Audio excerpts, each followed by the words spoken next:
Hello and welcome to the next episode of Fractured Kingdom. If you have not yet subscribed, please do so you'll be up to date with all of our latest videos. And make sure to like and comment too down below. Now let's head straight into the game.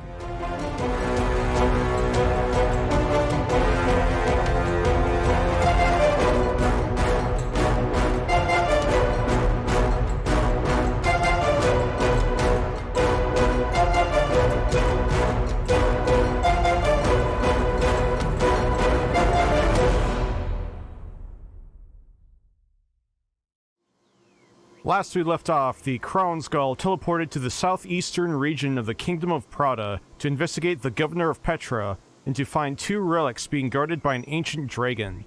But first, the party had to assist the Kingsmen at Fort Sylva with an attack south into the Wastelands.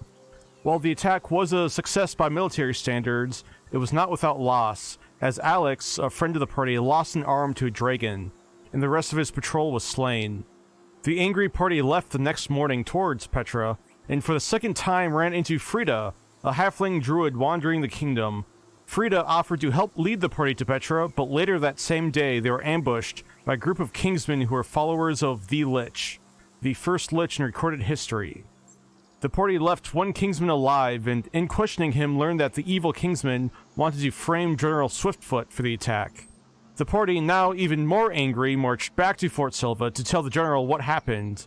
Ash did not help the tense situation by refusing to submit to his Zone of Truth spell, but after Ori finally explained what happened, and after the general had some personal words with Ash, the party finally left with reasonable confidence that the general was not a cultist. The next couple of days were fairly uneventful, but on the afternoon of the 6th of Sunpeak, the party was ambushed by a grotesque fiendish tracker. And now, having just slayed the strange creature and taken its large crossbow and dagger, the party has found an infernal contract to kill the Crown Gall, and the contract includes names of several friends and associates of the party. So do we have a detect magic? There were boots yet that we hadn't looked at. Do we still have a detect magic up to look at the boots? Or was the investigation by wand and something other than detect magic? I do not remember if Ori used her detect magic wand, but it does have up to 3 charges, so if you'd like to do so again, now you can. Yeah, Ori will use a charge. Using one of the charges on the detect magic wand, you find that the boots are not magical. Yeah. No go, no good. So I want Ash to pull out the sending stone that he has to contact Knock, and I just want to ask, found a contract written in Infernal for my party. Do you know anything? After a moment, Ash will hear a reply from Knock. I do not know anything regarding that.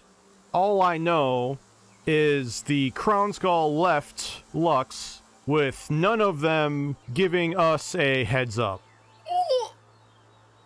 Uh-oh. Well, oopsies. Yeah.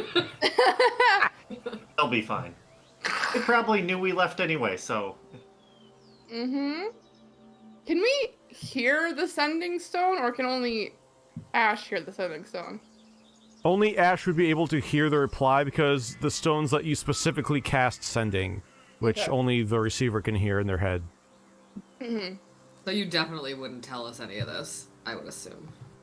I mean, I think I would just say I contacted Knock, and they didn't know anything about any bounties on us. That would be concerning if they were in the know on these kind of bounties. Well, I think we kind of all landed on there's nothing we can do about warning anybody, really. So I think we continue on. Sounds good to me. Everyone sees the head of the giant elk nod. All right. Lead the way, Ash. Wait. Yeah. I'll cast augury and set up my little dragon brazier and some incense in there and look into the fires. And will we regret not informing people of their names on the list? Love this. Give the DM one moment as he double checks the names on said list. Gloria, Ralph. Ralph's dead. Yeah, he's dead. Eldril, Emma, and Alex. Augury sure is a spell. So after casting Augury, Michaelmas closes his eyes, and from the spell, you sense both weal and woe for good and bad results. Okay, so I'll let the people know, and I think we need to let Gloria know that she has to. The others can kind of take care of themselves. There were places where. Well, what should we tell her to do? That just won't freak her out. Like, oh, devils are after you, but you can't protect yourself, so. I mean, I don't know if they would really care about an old lady. We don't know for sure it's Gloria that they're talking about. Whoa, right? No, Yeah. we don't know. We don't know who on the list they're actually talking about. And they care enough to have her name on the list. Yeah. She's the easiest target. But also the most useless. Right, so the most easily expendable. Okay, if you want me to sending her, fine, but you gotta I really tell me do. I don't think it can be. I don't think it can be any worse. I mean, from a military strategic standpoint, like, yes, we stayed with her, we helped her, but like, I don't know, you know, it's not like we're working for her or anything like that, right? So like, there's no real reason to go after her. She barely knows us. But they don't know that. Nobody knows that. Well, And we're talking about demons and devils whose purpose is not. It includes, you know, like mental anguish to their targets. So, doing something to hurt us just to hurt us would be within the realm of what devils would do.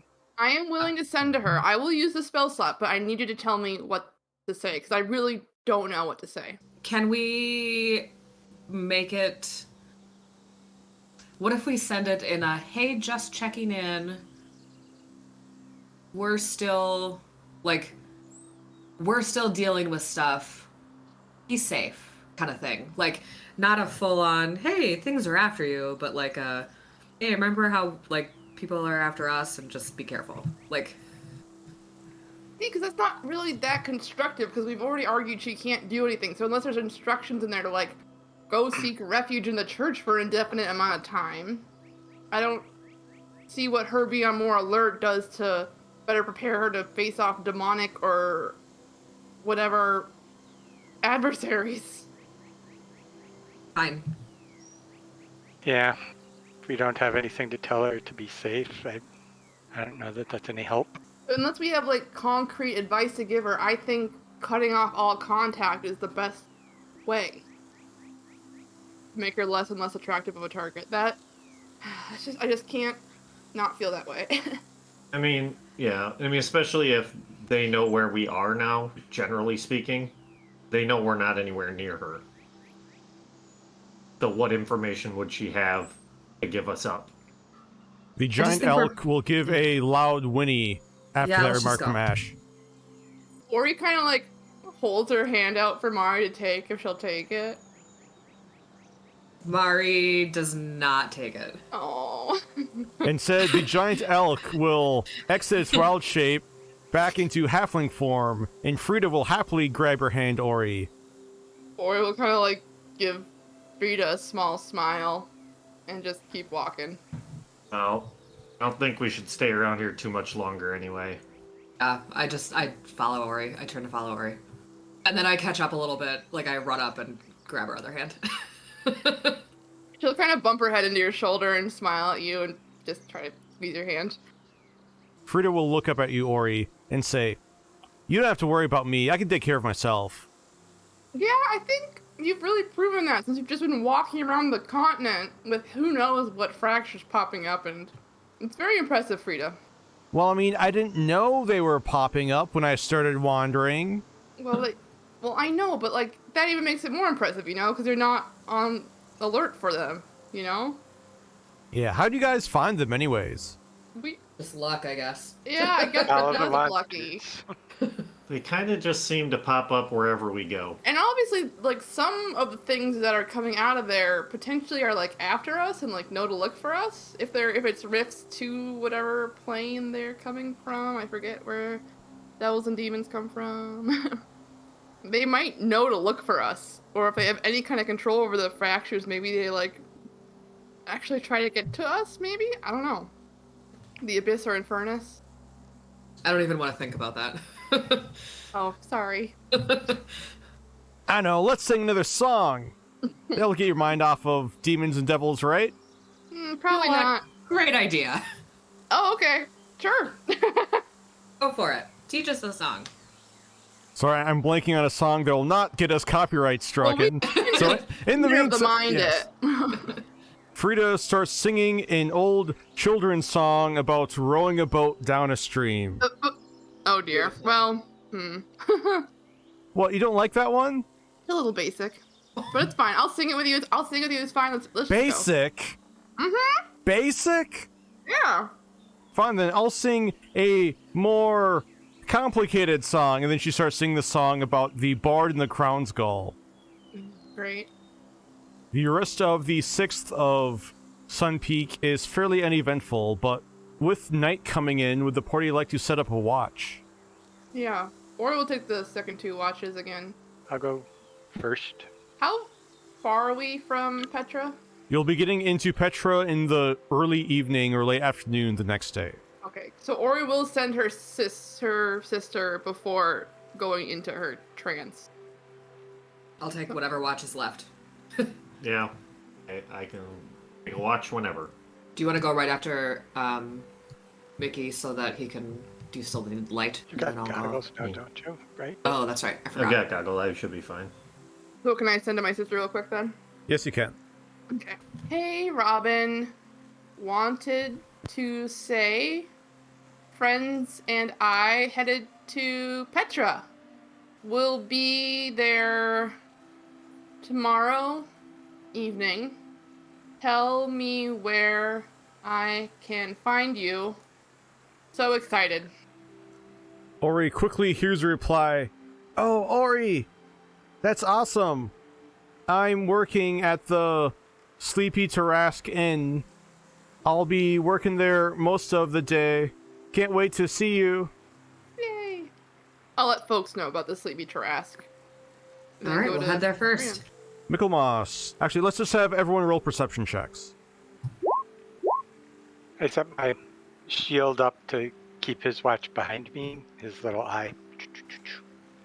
The party keeps an eye out for anything, doing a good job despite Frieda not sleeping at all during the night, What?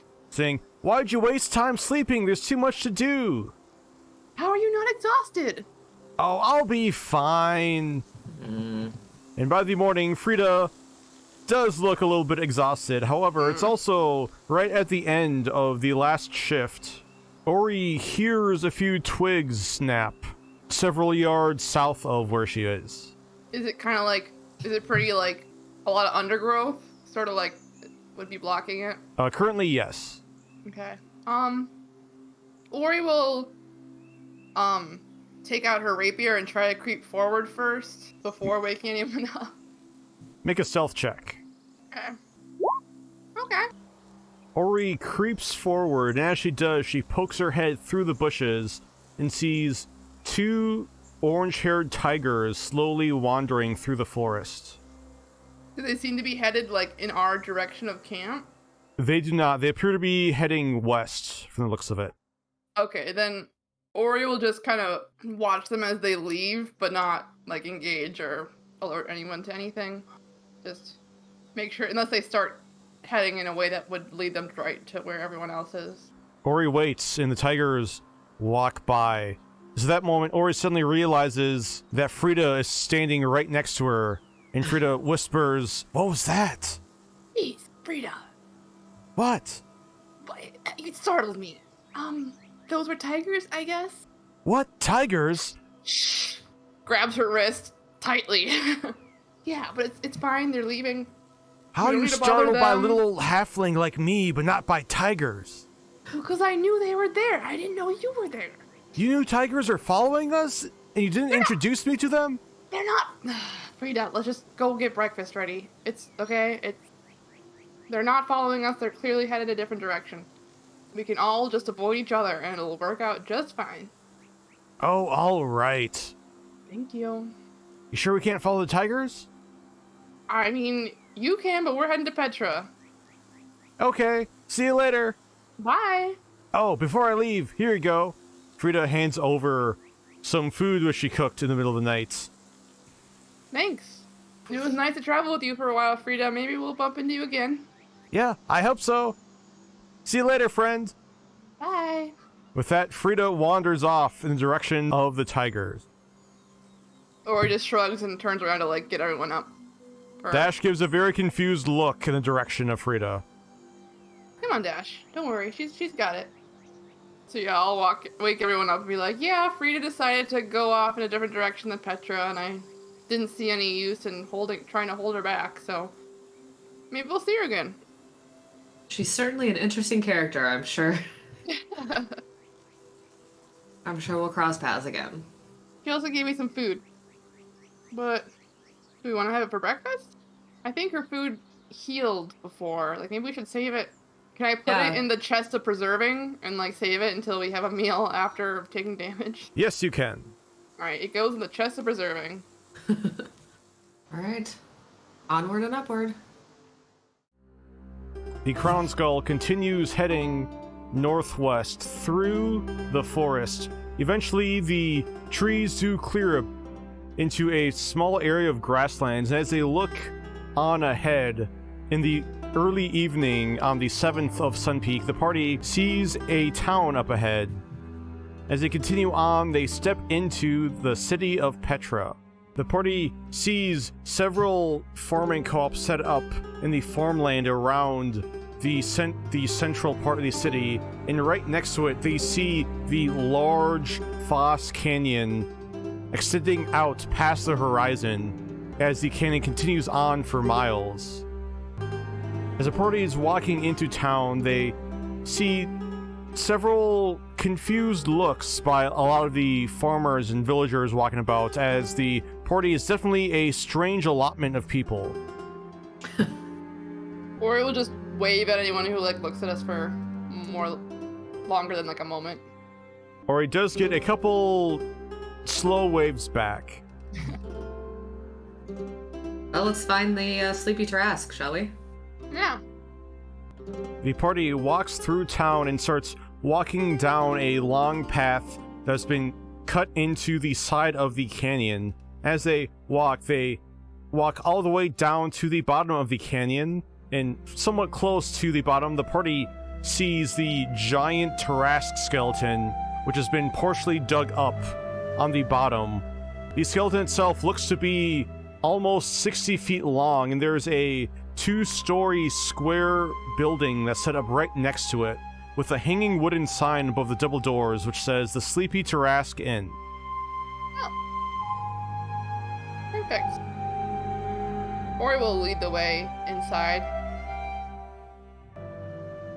The party steps into the inn. There they see the inside is brightly lit by several candlelit chandeliers hanging down from the ceiling. There are several square tables set up all around, with a few patrons at a couple of them. But the party also sees a young drow woman with long, wavy white hair pulled back into a ponytail. A single orange streak hangs over on her left side. She's wearing a long-sleeved blue dress, which hangs down to the floor, and a white apron. And as she looks up from wiping off one of the tables, her silver eyes light up with joy as she runs over and gives Ori a big hug. Ori, it's so good to finally see you again. Hi, yeah, I'll just give her a huge hug and kind of spin her around a little bit. Hi.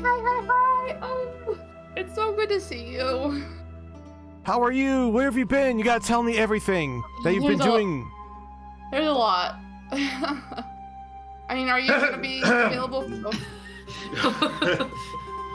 Robin will look over towards Ash and say, "Hi, I'm Robin," and hold out a hand towards you, Ash. Hi, I'm Ash. Gives Robin a look. Oh, and who's this little one? As she goes over to pet Dash. Yeah, Robin. This is Dash. You've obviously met Ash. Oh, This is- Dash and Ash. I like that. Yeah. They're a real couple of somethings. Mari and Mickey. Hello, Robin. It's nice to meet you, Robin. Hello. She'll continue petting Dash with one hand and use her other to give both of you a handshake too. But it's at Yeah. that point the party sees a middle-aged elven woman, tall with a thin, gaunt face. She has long black hair and she's wearing a long purple dress. She walks out and she says, "Robin, chop chop, we need all the rooms ready for tonight." We were just asking her about room availability just now, actually. Sorry to take her from her duties. The older elven woman will look over towards Robin and say, "Well, hurry on then, give them the rooms." I'm assuming you and Dad don't have enough to host us, right? We should probably get some rooms here. Robin says, "Yeah, we have barely enough room for the two of us." Yeah, that sounds about right. Yeah, so we'll take 2 rooms. Alright, so probably be be here for- double rooms? Yeah, 2 doubles. Yes, be 6 gold. Okay, so we should probably rent them for at least 4 or 5 nights, don't you think? Yeah. I'll give her 30 gold. Robin will grab it and say, "Thanks, I'll show you up to the rooms." As she Awesome. walks over towards the staircase, the older elven woman will just say, "Ahem," and Robin will sigh and hand over the gold. And then lead all of you upstairs into your rooms, which are over on the lower right-hand side. He seems like, a bit of a piece of work. Yeah, I'm pretty sure the day that Heron smiles is going to be the day the world ends. Is she the boss lady around here? Yeah, Hmm. I hope she doesn't give you too hard of a time.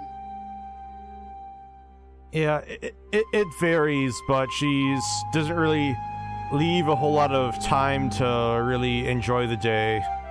Hmm. Does she pay you alright? Not really, but I mean, nowhere here really pays that well.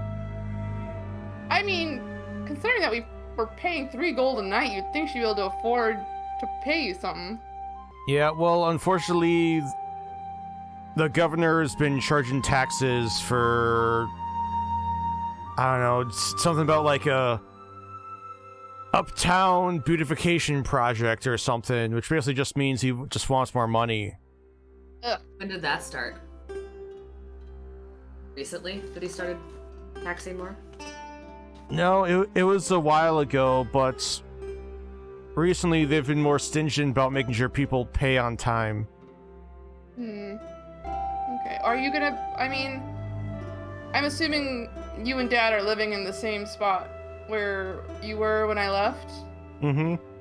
Okay, are you gonna be able to, like, have dinner with us, do you think? Or are you working? I mean, I'll probably be here working. I just want to have time to tell you everything. Yeah, I know, but after... I should be getting done around 10, hopefully. Okay, sounds good. What time is it now? Right now, let's say it's around 5 o'clock. Ori will, like, hug Robin again and, like, press her forehead to hers and be like, well, probably shouldn't keep you too long.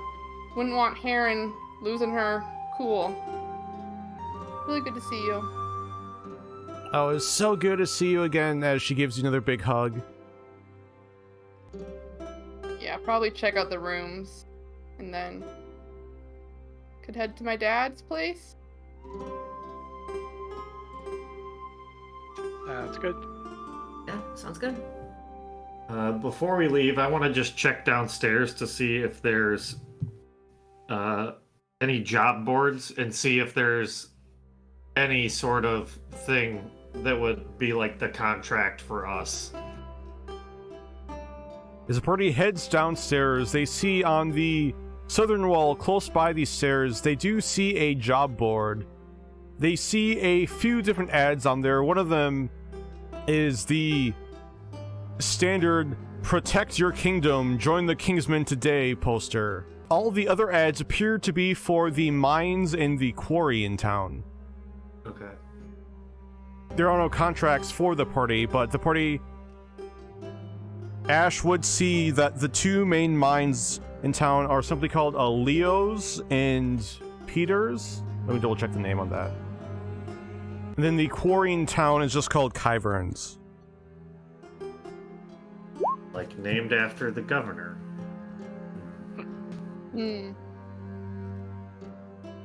And did Ash find anything like he'd previously seen stuff written in Thieves' Cant?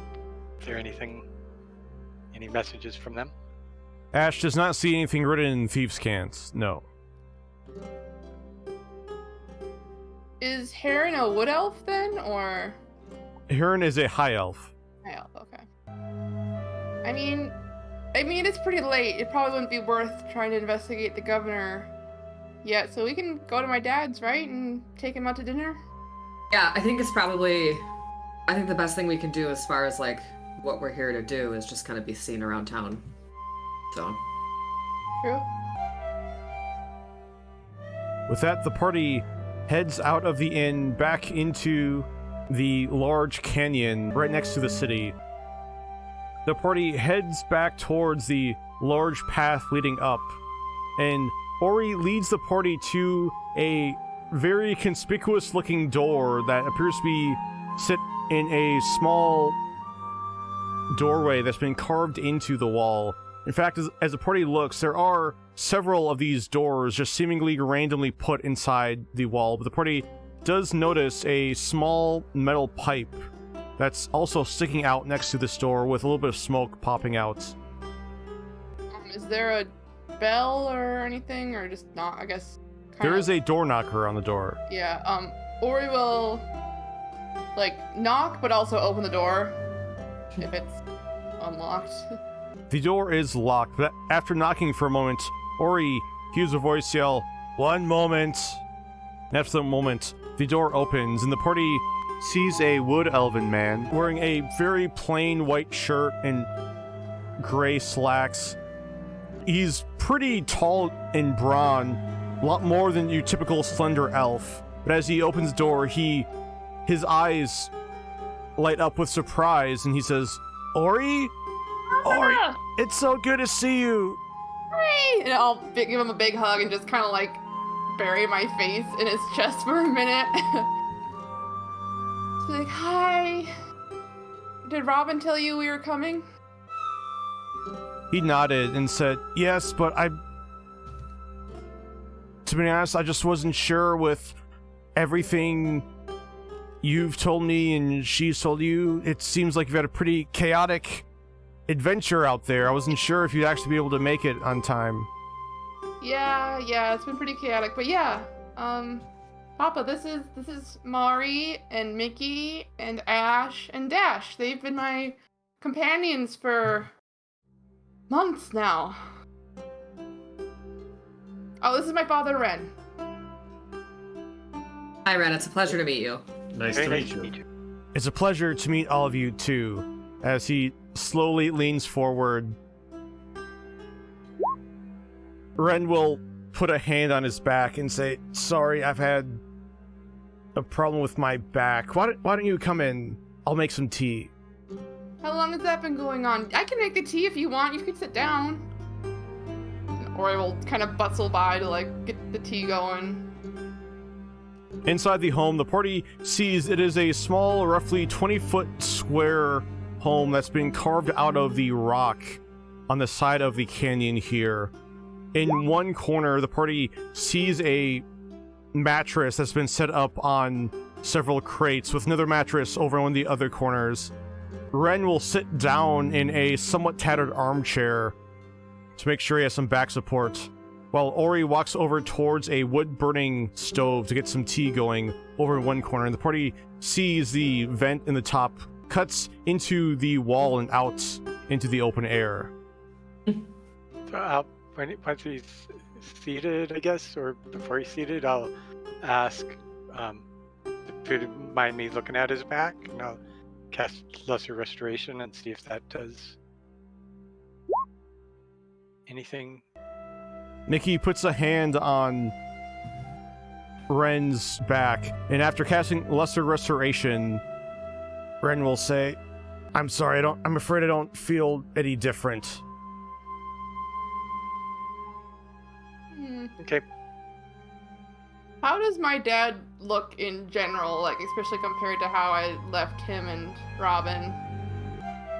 Make an insight check. Looking at him, you do think he does look a little bit stressed, but you think most of that's overtaken with joy at the moment of seeing you again. Oh. Who all wants tea? I'll pour some for myself and my dad. I'd love some. Some to Mari. Yeah, I'll have some. Cool. Thank you. You too. Great. Yeah, we were over in Fort Sylva a few days ago. Now we're here. Not exactly sure for how long.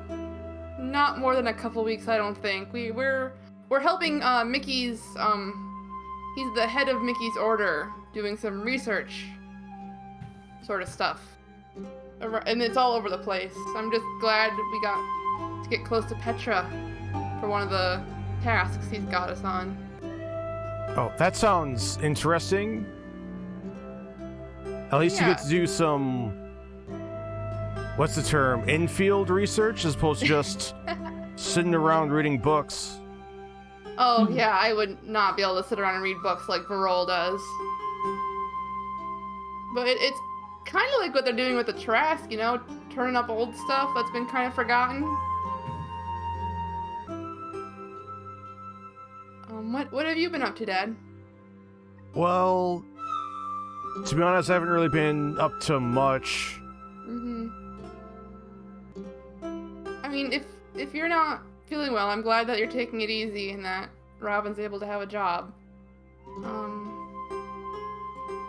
So I'm assuming Ori would know this. Are they renting or did they buy? Did we buy this little cubby hole? Ren does own this home, yes. Okay. Do I know how much it would have cost him? You would not know that, no. Okay. But Ren will just say, "Oh no, don't worry. I'm good enough for at least one adventure this week." As he gives you a wink and a laugh. Yeah, let's take you out to dinner tonight. I would love that. And you know, Papa, we've been making some money working for Varol and a couple other things here and there, especially back in Lux, and I really want to, you know, help make sure you and Robin are taken care of, too. And I am gonna give him, how much do I want to give him? Ooh. I'm gonna give him 1,000. I'm gonna give him 1,000 gold. Ren's mouth drops as he sees you hand over 1,000 gold. And he just says, "Ori, that's..." I abandoned you and Robin, and like, I know you accepted my reasons, and I'm so grateful that you don't hold it against me, but I can afford to do this, and I want to take care of my family like you've taken care of me. This isn't a hardship. I'm not saying this isn't a lot of money, obviously, but I can do this, and I'd like you to let me do this for you. Ren sets the gold down for a moment, then wraps his arms around you in a big hug. Oh, yeah. I'll hug him back. You can see some tears rolling down one side of his face. Oh. And he just says, Papa. you know I'll always love you, right? No matter where you go? Yeah, of course. That's... I know that. I knew that every day that I was gone. And I'll kiss his cheek as I kind of pull back. And be like, I love you and Robin too, so much. And I'm getting... You know, there's a lot of stuff out there that people actually kind of need my help with, and I want to help, but I think about you two every day. I love you every day. Me too. So are people hungry? Should we head back to the Sleepy Tarrasque for some dinner? Sure, let's do it. Yeah, as we're leaving, I want to kind of, not necessarily in view of anyone else, as we're shutting up the door and leaving, I want to try to stick like a piece of fabric in the crack of the door as we leave, just as kind of a trigger, because I know that we're being hunted, for lack of a better term. Mm-hmm. Make a And sleight I'm of just hand trying- check. I just want to protect everyone here. So as the party is leaving, it is only Michaelmas who notices Ash stick the small piece of fabric in the door behind them. I'll nod. I think that's a good idea with our current situation. Yeah, I'm just trying to keep the list of known associates to what it is. I don't want it to grow, so. And make sure we're not being followed. So. That's the thought process. With that, the party heads back to the Sleepy Tarrasque Inn. The party sees while they've only been gone from the inn for a short while, it appears that the dinner rush is now in full swing. As they look around, they see Robin quickly bringing orders to all the different tables and wiping off the tables. After she sees Ori and the rest of the party return with their father, Ori will walk over and give both Ori and Ren a big hug. And she says, "You came back at the right time." Oh, good. What's on the menu? Oh, Harry is cooking his famous steak dinner tonight. You'll love it. Oh, wow. Yeah, we'll take 5 of those, and I'll take some wine too, please. Drink for everyone? I'll take an ale if you've got it. Yes, please. Not for me. You want something to drink, Dad? Sure, why not? Yeah. Robin says, "Okay, so be, does some math on her fingers for a second. Be, 3 gold and 6 silver." Okay. I'll pay Alright. for it. Thanks, Ash. Thanks, Ash. Thanks, Ash. Robin will give a smile and say, "Thanks, Ash," as she takes the money from you. You're welcome. After about 30 minutes, a little bit of a wait, Robin will eventually come back with a steak and potatoes dinner for everyone. Party stuff. And she will also place a small bowl with water down on the floor next to Dash and say, "And this is for you," Thanks, as she Rob. gives him a few more head pats. I'm gonna cut off a quarter of my steak and throw it to Dash so he can have a little bit of meat. The meal is very good, but after about 15 minutes into dinner, with everyone getting a chance to enjoy the meal, Ren will ask, "So, how dangerous is this research?"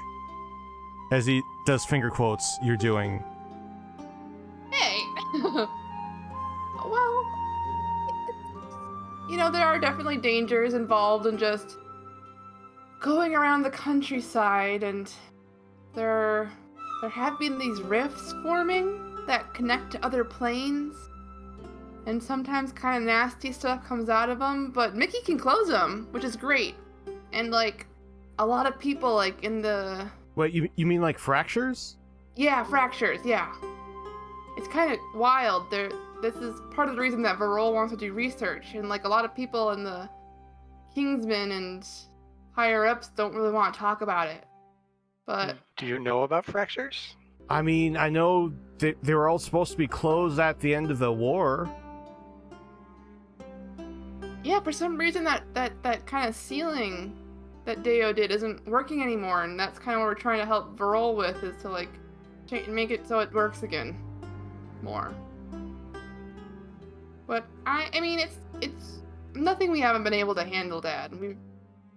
We take care of each other. Everything's been fine. Make a persuasion check, Ori. Not Maybe a deception mentioning check. Yeah. all the death. Or actually, I mean, you guys do try to take care of each other. That is true. I mean, I'm definitely underselling how dangerous it is, though, for sure. Can I roll deception? You can roll deception instead if you want, depending on how you want to swing this. Mari is very quietly just eating her food, just looking down. I think this is deception. Like, this is me straight up lying to my dad. Because I know, like, I'm not, like, telling any direct lies, but this is definitely a lie of omission, for sure. I mean, you have died twice. Yes, I have died twice. Ren will nod, and while it does not look more concerned, he will put one of his hands in yours, Ori, and he will say, I know you can take care of yourself, but just promise me that if it does become too much, just stop, okay? Okay.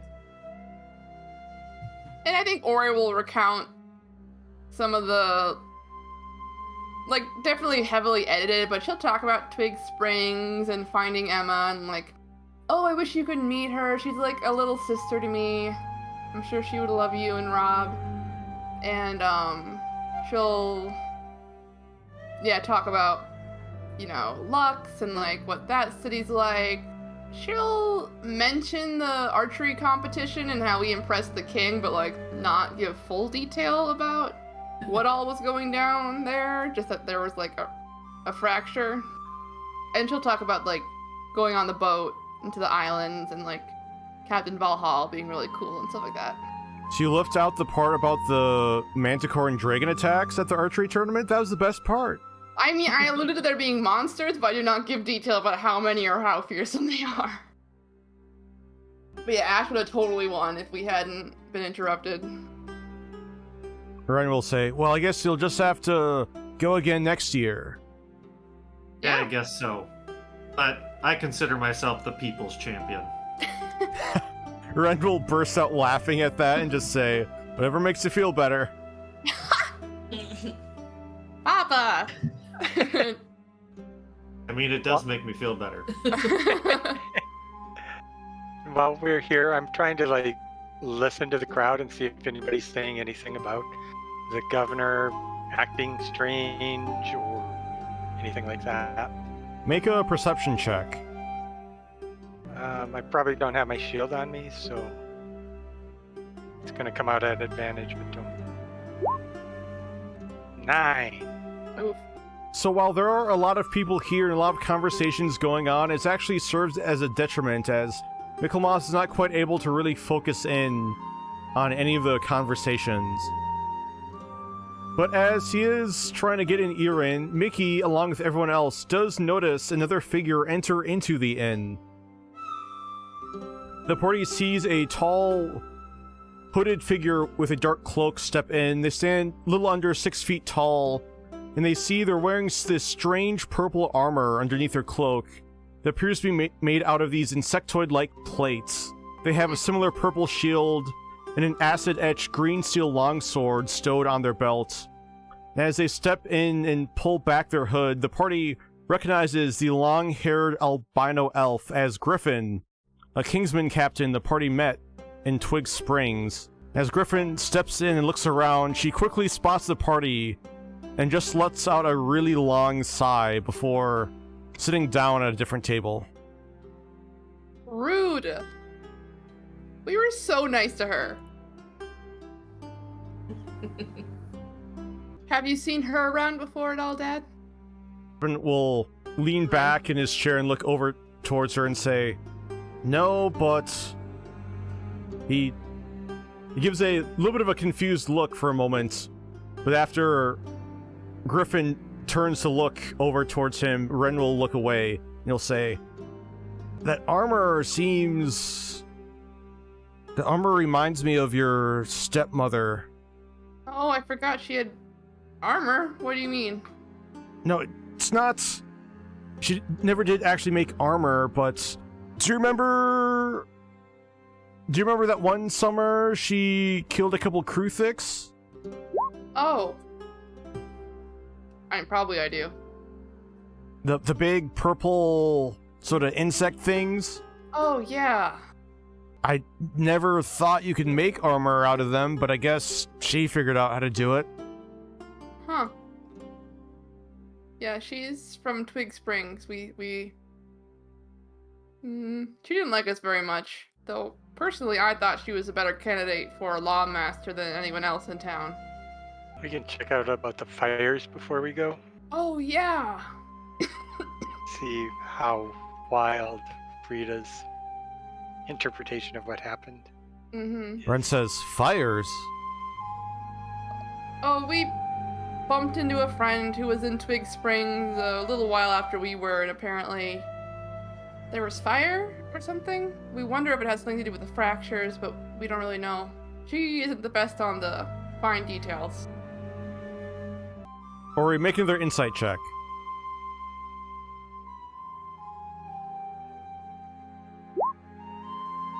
Hey. You're not quite sure the look on Ren's face, but your insight into him gets disrupted as Robin walks over again and says, Does anyone else need anything else? No thanks. No, I think we're good. Thank you. She'll walk over and lean over down towards you, Ori, and whisper, Do you know that woman? Yeah, actually, I mean, not well, but we have met her before in Twig Springs. Did she give you trouble? No, I just noticed the weird looks. Yeah. Yeah, she doesn't like us very much. I don't entirely know why. Should we send her a drink? Ooh, that's a good idea, Mari. Maybe we should. Yeah. Let me send her an ale. Yeah. Robin, send her. We'll pay for an ale for her. Alright, be 4 more silver. Yep. She'll look over towards you, Ori, and say, All I gotta do is give her some more of that Ori charm. I really tried to give her to offer her some in Twig Springs, and she was not moved. No need to do any kind of a campaigning on our behalf. Just give her the ale and let her know we sent it over. That's fine. Sure thing. Robin will head back into the kitchen, eventually walk back out with an extra ale over towards Griffin. After Robin walks away to clear off another table, the party does see Griffin look over and give a small smile as she lifts her mug of ale up towards the party. Ori will cheers her wine and just give a little smile too. Maybe he doesn't hate us. Would I know if the governor role is like an appointed thing or like an elected thing? The party would know that. Actually, let's have everyone make a history check. Mari, I'll give you advantage for reasons which might come up. Ooh. I like reasons. Reasons. Ooh. That worked great. So, Ori remembers hearing something about how there are some dukes who are members of the royal family who sometimes run cities. Other times it's governors, people who are appointed but not actually part of the royal family. Okay. Mm. So a non-royal appointee. Okay. Well, she smiled at us. We can probably say hi on the way out. I mean, at least I want to walk my dad home. Yeah. Do you want some time alone with your dad? I mean, I'm fine, unless there's anything you want to talk to me about, Papa. Well, Ash has this little signal thing set up. Do you want it? Oh, is Mickey mentioning that? Because Ori doesn't know about it. If you're talking about walking your dad home alone, I'll mention to Ash, but I won't say anything. I'll just see what Ash wants to do about that. I'll say, if you don't mind the company, I'll go with you. It's dangerous to be out there alone, coming back. So.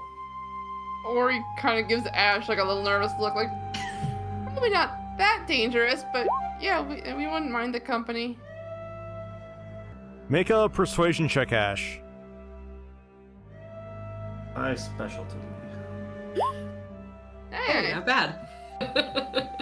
Ren looks a little confused, but will still welcome the company and say, "All right, if you insist." I will slowly stand up.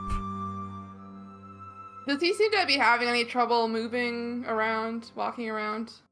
He does look to still be in a little bit of pain walking and moving around. I'll definitely help him up and like offer him an arm then, if he'll take it. Is that something lay on hands could help with? Because lay on hands can cure diseases. Mickey tried Lesser Restoration, which Okay. also would cure what he has if it was a disease, but because it did not cure it, you would know Lay on Hands would not help in this case. Do you have like a walking stick, Papa? Maybe you should get one of those if you're having trouble. I'm not that old. It's not about being old, it's about the tools we need to live better lives. Tell you what, if you find me a grand kingly cane on one of your adventures, I'll be sure to use it every day. Alright. So yeah, Ori will will he accept my arm to walk with me, like, and help me help He him? will. Okay. Then yeah, we'll walk him back. Dash will very eagerly go outside with you to go on another walk. Do we want to say hi to Griffin on the way out? Yeah. Ori will just say good evening to her as I'm walking my dad out. She'll give a nod and say hello. Where- I'm walking my dad home, but would you mind if we caught up a bit when I'm back? She doesn't say anything for a moment, and then she says, "Sure, why not?" Great. With Ori and Ash slowly walking Ren home and Dash excitedly running circles around them, eventually they do get back to the small Orion family home. Is the cloth still in the door? The cloth is still in the door, yes. Okay. So yeah, I'll help my dad get settled and be like, do you want any more tea or anything? Oh, no, I'm fine. Alright. Well, we've had a long couple days of traveling, so I'm gonna get going, and I'll be sure. I don't know exactly. We have some stuff going on here. It's a little up in the air, so I'll stop by when I can, but I'm not sure if it'll be tomorrow or the day after or something. But I'll definitely see you before I leave again, 100%. And I'll just say, good night. It was a pleasure to meet you, sir. It was lovely to meet you too, as he gives you another handshake, Ash. Then he'll look down at you, Ori, and he'll put on a mock angry look and say, "You're in town? You're not gonna see me every day?" Oh. I'll see you as much as I can, I promise. And I'll kind of like lean up and like kiss him on the cheek and give him a hug goodnight. He'll give you a big grin and say, "Good night, Ori." As we're leaving, I think Ori will turn to Ash and he'll say, you've never mentioned your family. I mean, if it's a sore subject, I'll step off, but you've mentioned your friend and his parents before, but do you have any family, Ash? I don't remember if they're still alive. Oh! I forget. No, yeah, they were, woodworkers and, up in the forest and, grew up around the forest and stuff like that, but Mm-hmm. yeah, it's been a long time Okay, since I've seen them, so. fair enough. Monzabord, that's where my parents are. Monzabor, okay. Yeah. Would you want to see them? I'm not opposed to it. Well, then we should see him if Verl ever sends us that direction. Yeah, for sure. Good. So as we're going back, I just want to be like, so Ori, I know you're excited to see your family, but I think we should be cautious since we found out about this contract on us. Oh, and it has a you're list right. of known associates. Oh no, Ash. Ash. I don't want to worry you, but I just think we should be careful. I didn't even think about that. And I was not so excited to bring, see them. yeah, I just don't want to bring too much attention to them. So, if we are seeing them, we just need to be careful about it, right? Like, we don't want to be out in public or make it flashy, right? Yeah, but maybe I've already doomed them both. Oh, I'm such an idiot.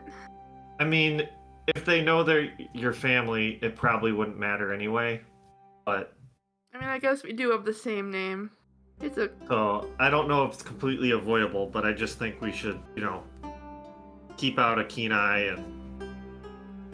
I mean, it is a pretty hopefully- unique family name, so.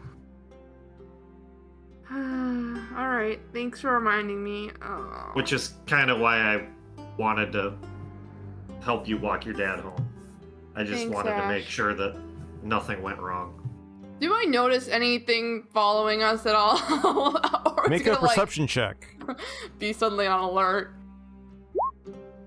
The thought of people potentially now going after Ori's family too has her completely distracted from her surroundings. Yep. Thanks, Ash. And we'll get back to the terrace.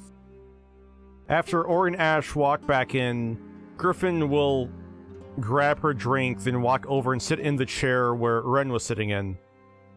Have you been, Griffin? It's been a while. Well, a lot's happened, clearly. We heard some distressing news from someone who had been in Twig Springs. About a fire? Yeah, I was not there for that, but I heard that too. Oh dear. How long have you been away then? Since 3 or 4 days since y'all left Twig Springs? Oh! Okay, wow. Are you still in the Kingsmen? Nope. You think I'd be wearing this if I was? I don't know, No. maybe you're like undercover or something, and then you wouldn't tell us anyways, I guess. But, Ori will kind of like clink her wine glass, which is probably mostly empty by now, to Griffin's cup. Be like, well, good for you. We have another friend who just is getting out himself now. Seems like the smart thing to do, honestly. And what are you doing now, then? That you're out, if you don't mind me asking. Well, I did spend some time in Mog, helping my aunt and uncle with their leatherworking business. Thankfully, their disappointment with me and leaving the Kingsmen did not trump the unpleasantness between them and my parents. Oh. But after they got word that apparently half of Twig Springs burned down, they were not exactly happy for me leaving. Did they think you, like, abandoned them? Yeah, which I basically did, in all honesty. They were treating you Been horribly there. there. No one recognized your actual skills that actually made you applicable as a leader there, and they obviously didn't want your help. If they're not gonna actually, reward helpful and good behavior. Yeah, I know. Okay, good. How long after you left did the fire happen? To be honest, I'm not sure. But after that happened between my family, I just set off down the canyon helping settlements and families kill off things and creatures in the Underdark that were coming up. That's where I made this, as she points to her armor. Have you seen anything like fractures that might be causing that, or are those normal incursions of Underdark things? She will give you a very confused look and just say, "Fracture? Are you serious? No, of course it wasn't a fracture. The Underdark's full of creepy crawlies." Have you happened to run into any devils or demons in your adventures? Not unless you count every bloke that was appointed as lawmaster in Twig Springs. I'm tempted to, not gonna lie. So you're just kind of picking up the odd job around then? Pretty much. Hmm. She looks around and asks, "Where's the big guy?" Oh, Four of he us had have some personal matters he had to attend to. Yeah, we had to leave him in yeah. Lux. He's probably hitting stuff and eating a lot. You know, the usual. Right. So you all made it to Lux? Yeah, you remember Emma? We brought her there, and then we dropped her off at a university in Anatoly. The magic school? Yeah, she's a Yeah. sorcerer. We weren't entirely sure what was going on with her, so we kind of went to look for people to help her in Lux, and then we kind of figured it out. We got her into school. Well, she got herself into school. We helped her get her to the door, as it were. Good for her. How long have you been here? I just got into town today. Just today? Okay. Us too. On your way here, have you heard anything about the now be quiet, the governor of Petra, or anything weird about the government here? No, just the same old taxes too high, doesn't care about any of us. Sitting up in his high horse or mansion or whatever it is. Yeah, typical. If you do hear anything interesting, could you let us know? You're looking for work too? You could say that, yeah. We're kind of already working. You need an extra sword? Can Yeah. I insight her? Can I, tell if, she's... I want to, kind of, get a feel for, she genuinely, actually does like us enough to work with us and is, just looking for, coin and, is willing to work with us in good faith and doesn't have some other kind of hidden angle. Sure, make an insight check. From what you can tell, she does not have you cannot sense an angle she's pulling. You also do not sense a large amount of favor or friendliness towards all of you. Okay. But this is a business opportunity for her. From what you can tell, yes.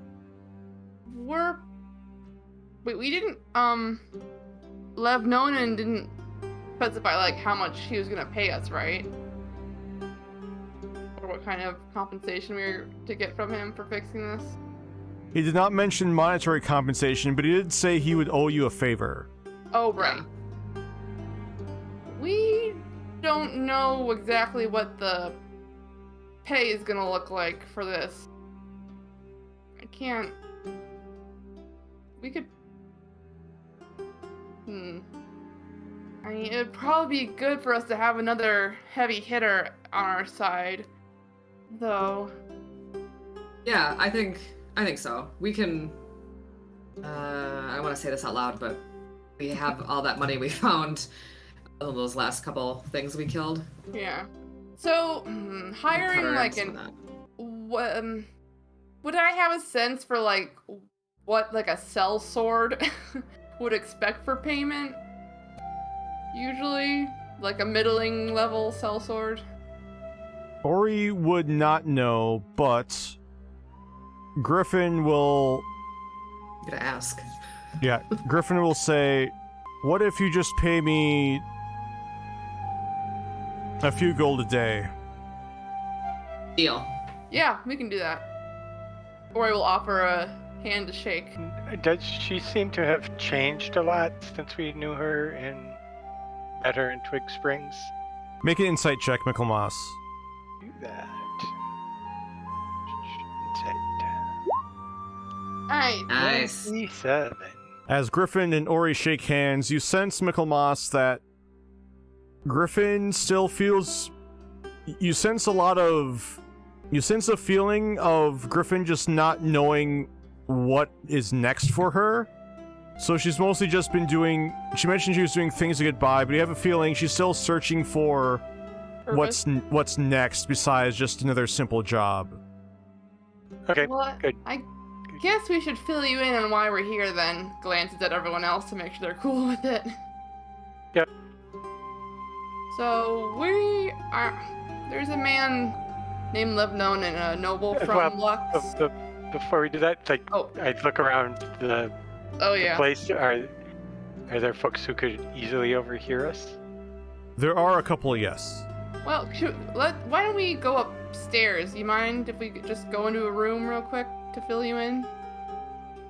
Kind of a No. need-to-know thing. No, that's fine. Good catch, Mickey. I don't think I have any, like, privacy spells. Is there anyone who looks like they're, like, paying a special attention to us? Make a perception check.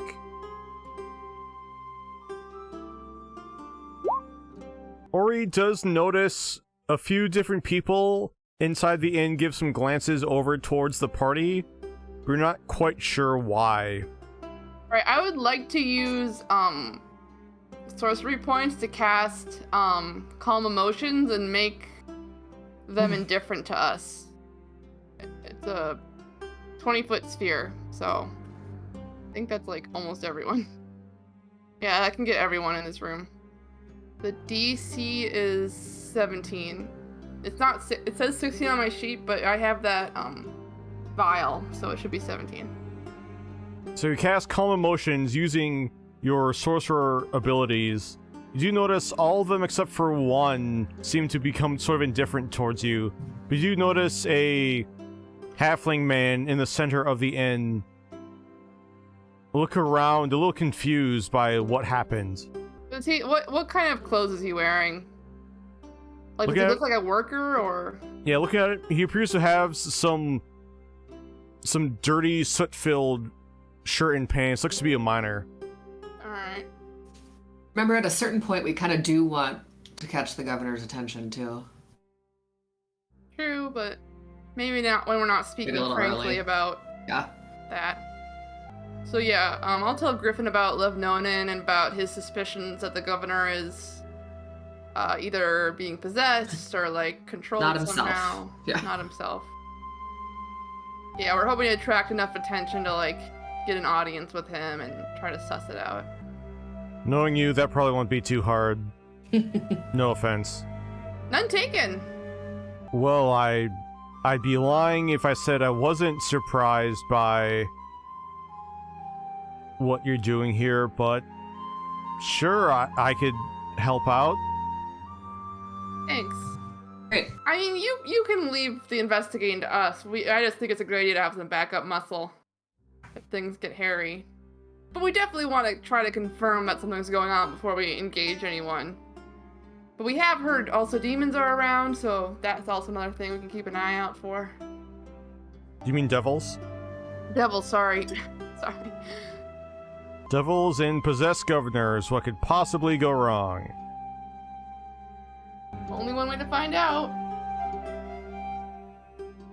All right. Well, should we call it a night and reconvene in the morning? Yeah. There was one guy who resisted my magic when I cast Calm Emotions, but I think he just got lucky and is like a worker in either the mine or the quarry, but Ori will describe him real quick just in case we see him again. If we see him again, I think we should pay more Right. attention to him. Sounds good.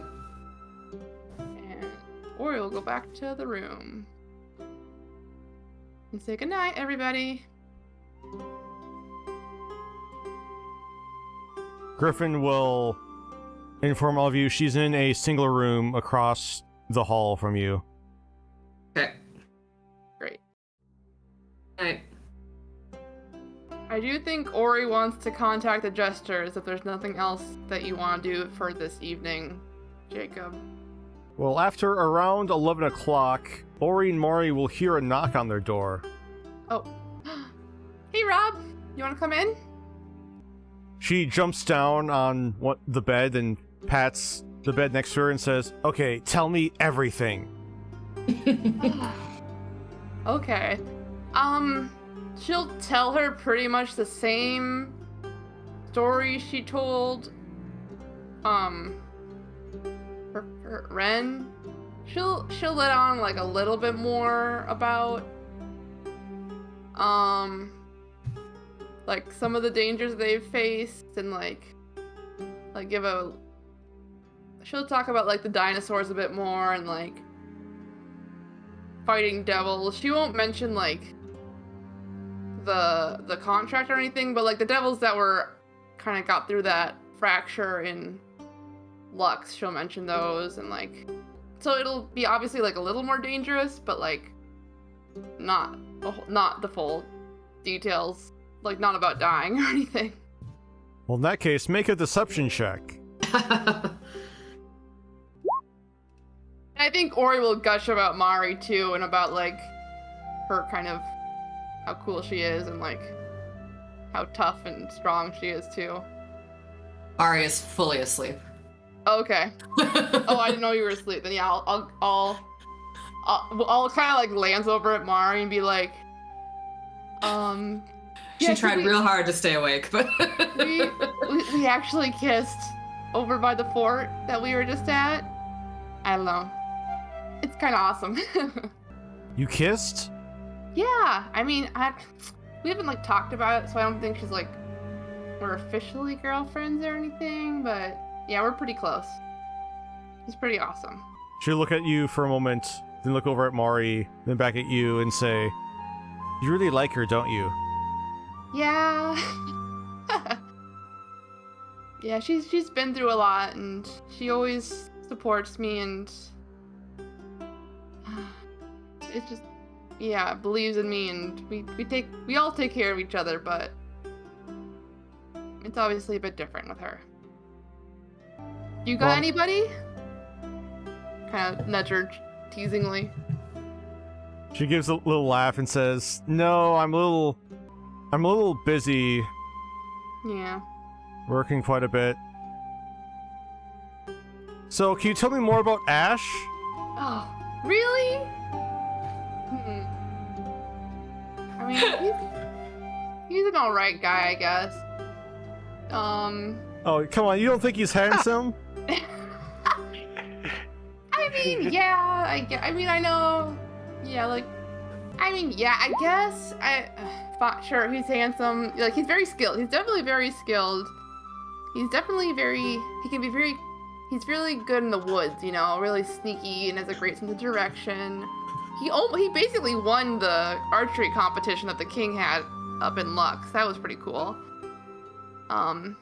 He's a bit quiet, but, you know, he's a good guy. I trust him to have my back, and he's great with Ash, obviously. And, he was good with Emma, too. I really want you to meet Emma someday. He's really good friends with the other guy, Corvus. But we had to leave Corvus in Lux. He was in the Kingsmen, but left, you know, after, like, his friend died. It's really sad, actually. Oh, but no, that's terrible. I think he's doing better now that he's with us and not those jerks. Well, I mean, statistically speaking, they can't all be jerks. I think a lot of the people who aren't jerks end up leaving. Griffin, you know, left. Ash left. Alex, who's Emma's boyfriend, he's leaving, you know. Most of the good ones leave, it seems like, after a little while. But, I mean, you know, Robin, I don't know how long we're gonna stay around in And Petra, I don't, I mean, I can't tell you what to do, but, we're not gonna be here for very long. Okay? I don't want you to get too attached and then have to, have us leave. Yeah, I know. It's just... She looks away for a moment and says, I just really missed you. Oh, and I'll hug her and I'll be like, I missed you too, of course. And it won't be as long. I'll try not to let it be as long as last time that I was away. And I can send now, and I'll try to be better at sending more often. It's so good to see you. Promise me? Promise. And I'll give her a pinky. Promise. Offer a pinky. She'll grin and give you a pinky promise. As she does, you notice her hand's unusually cold, Ori. Are you okay? You seem kind of chilly. No, I'm fine. It's just... I don't know. I've just felt fine, but I've just been sort of cold recently. I don't know. Okay. Well, let me know if that changes at all, okay? Okay, but if you run off... Can you... Is there a way for, you to teach me how to do that weird voice thing so I can talk to you when you're gone? I can't teach you how to do that. I could maybe try to get us some sending stones, though. And that way it would let you send to me or me send to you once a day. I'm having my friend Ash make me some, so maybe I can figure out a way to get you one of them. I was gonna... Yeah, I can try to get you one of those. Or find some other ones. Oh, that'd be lovely. Yeah, I would like that too. But... And like I told Dad, we do have some business here, so I don't know how much I can be seeing you, but I'll see you around.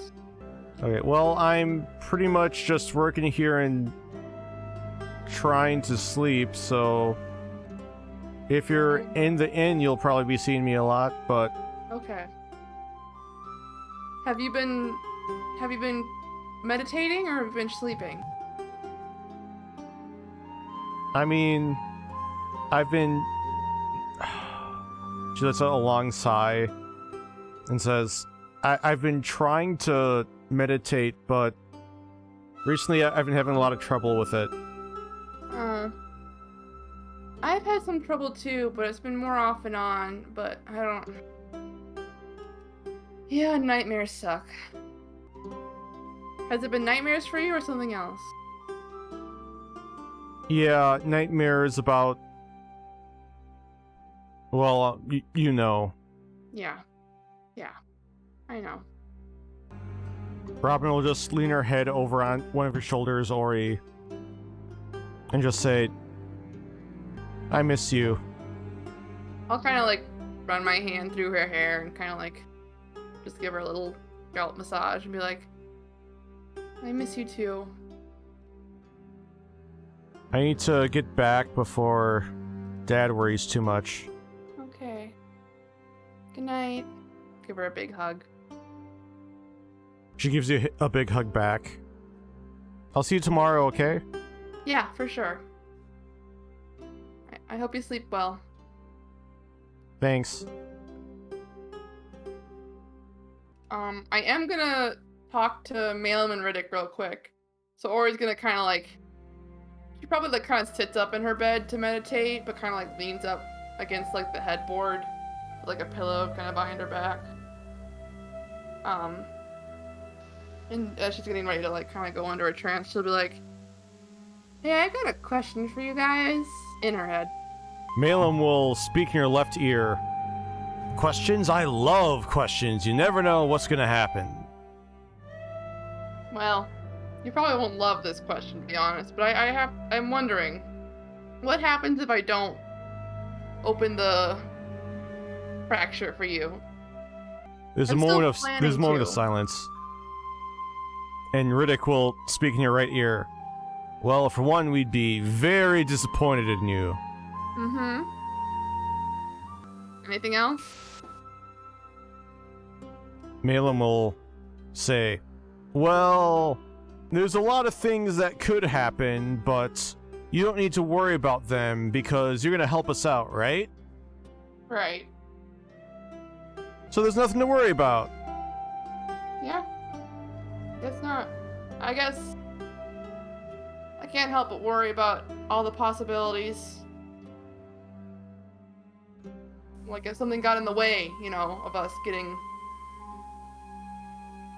the artifact. Riddick says, look, I'm sure there's going to be plenty of other things that are going to happen to you that might get in the way, and things that'll happen. Just keep us in mind, all right? All right. And then Ori will take her rest. After a moment, Malum will say, what, no comical retort to the in-your-mind joke? I mean, I thought that was pretty good. Oh, it was so funny I forgot to laugh. Sorry, guys. Riddick just says, right. Right. Well, have an unpleasant night. Puh. Thanks. And as the last member of the Crown Gall begins their rest for the night, we're going to take a 5-minute break right now.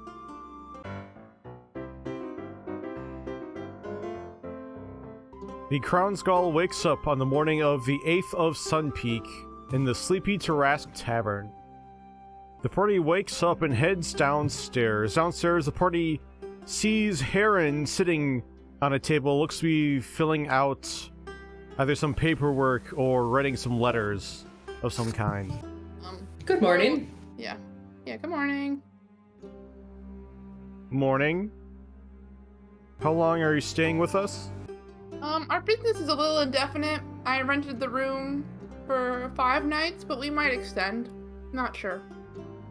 Is at this point, Robin runs in saying, sorry, I'm late. I overslept. At which point, Heron will just roll her eyes and say, an elf oversleeping. Ori Ori will glare daggers that run behind her back. Make sure all of our empty rooms are set in case we get any more visitors. Robin will just say, okay, right on it. As she walks by Ori, she'll just roll her eyes in a very exaggerated manner before heading back upstairs. Ori will pat her arm. Is there someone, like, serving breakfast?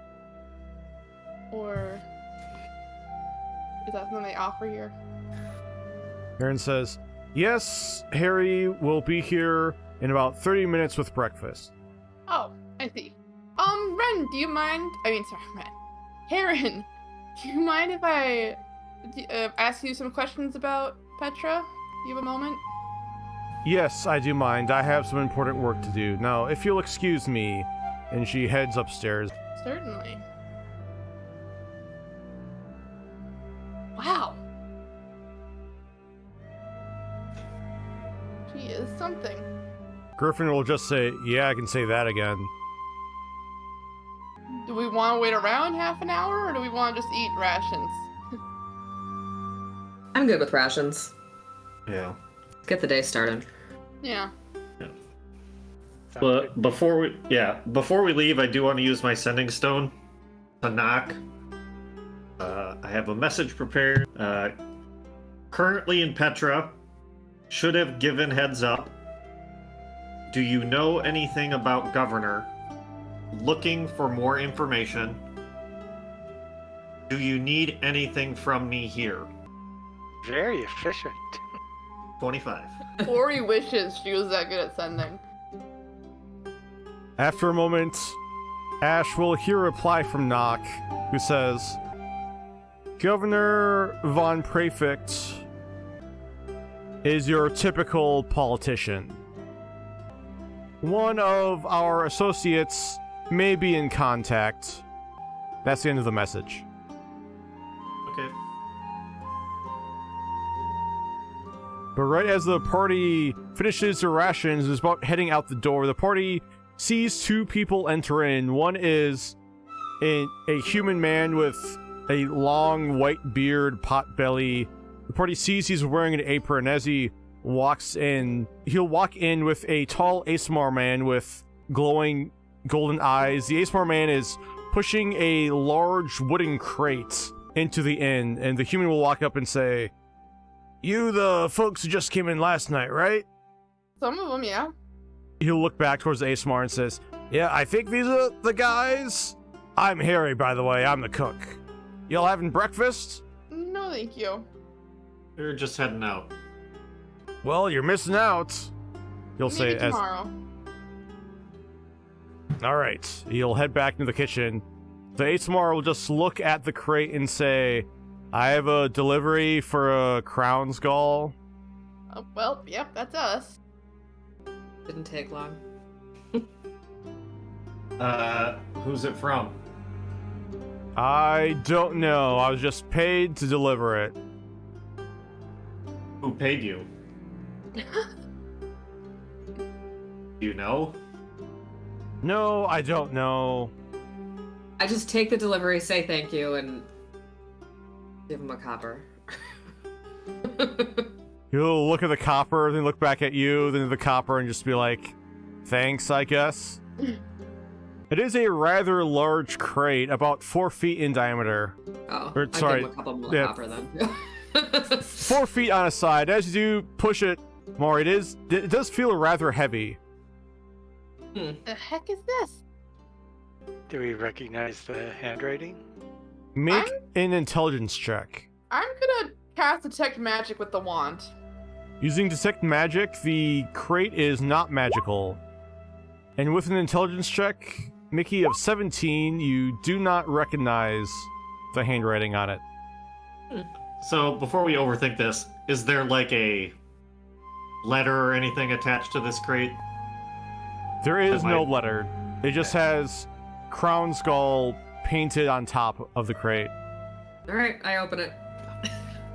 Mari opens the crate, and the party sees 4 chains with spinning, whirling blades suddenly pop up Ah, jeez!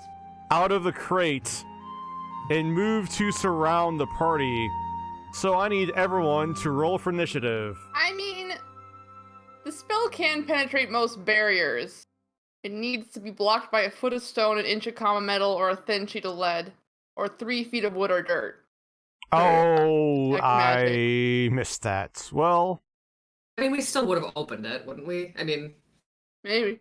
yeah, that's my mistake. No, it's fine. We'll fight these whirling swords. It's cool. If Corvus were here, he would open the box before you even cast the spell anyway, so... True enough. Smash the box. So with 4 whirling chains now moving to surround and tangle the party, it is Ash who is first to react. I guess I will take a bonus action disengage and move back away. And then I guess I'll just try to shoot an arrow at the red one and see what happens. 19? While your arrow does hit the chain, it does not appear to deal any damage to it. Okay. I have figured as much. Doesn't look like it's going to do any damage. I'm just not going to use my second attack because it's going to seem pointless then. I'll save the arrow. And that'll be it for me. All right, Mickey. I'll cast Bless at 3rd level, which will hit all of us. And then it's an enchantment, so I cast it as a bonus action.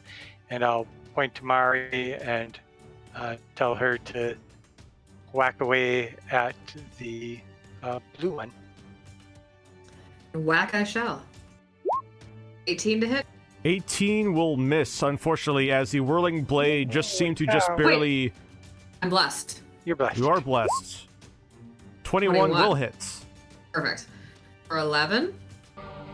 While you do add a kink to one of the links in the chain, it is still up and moving.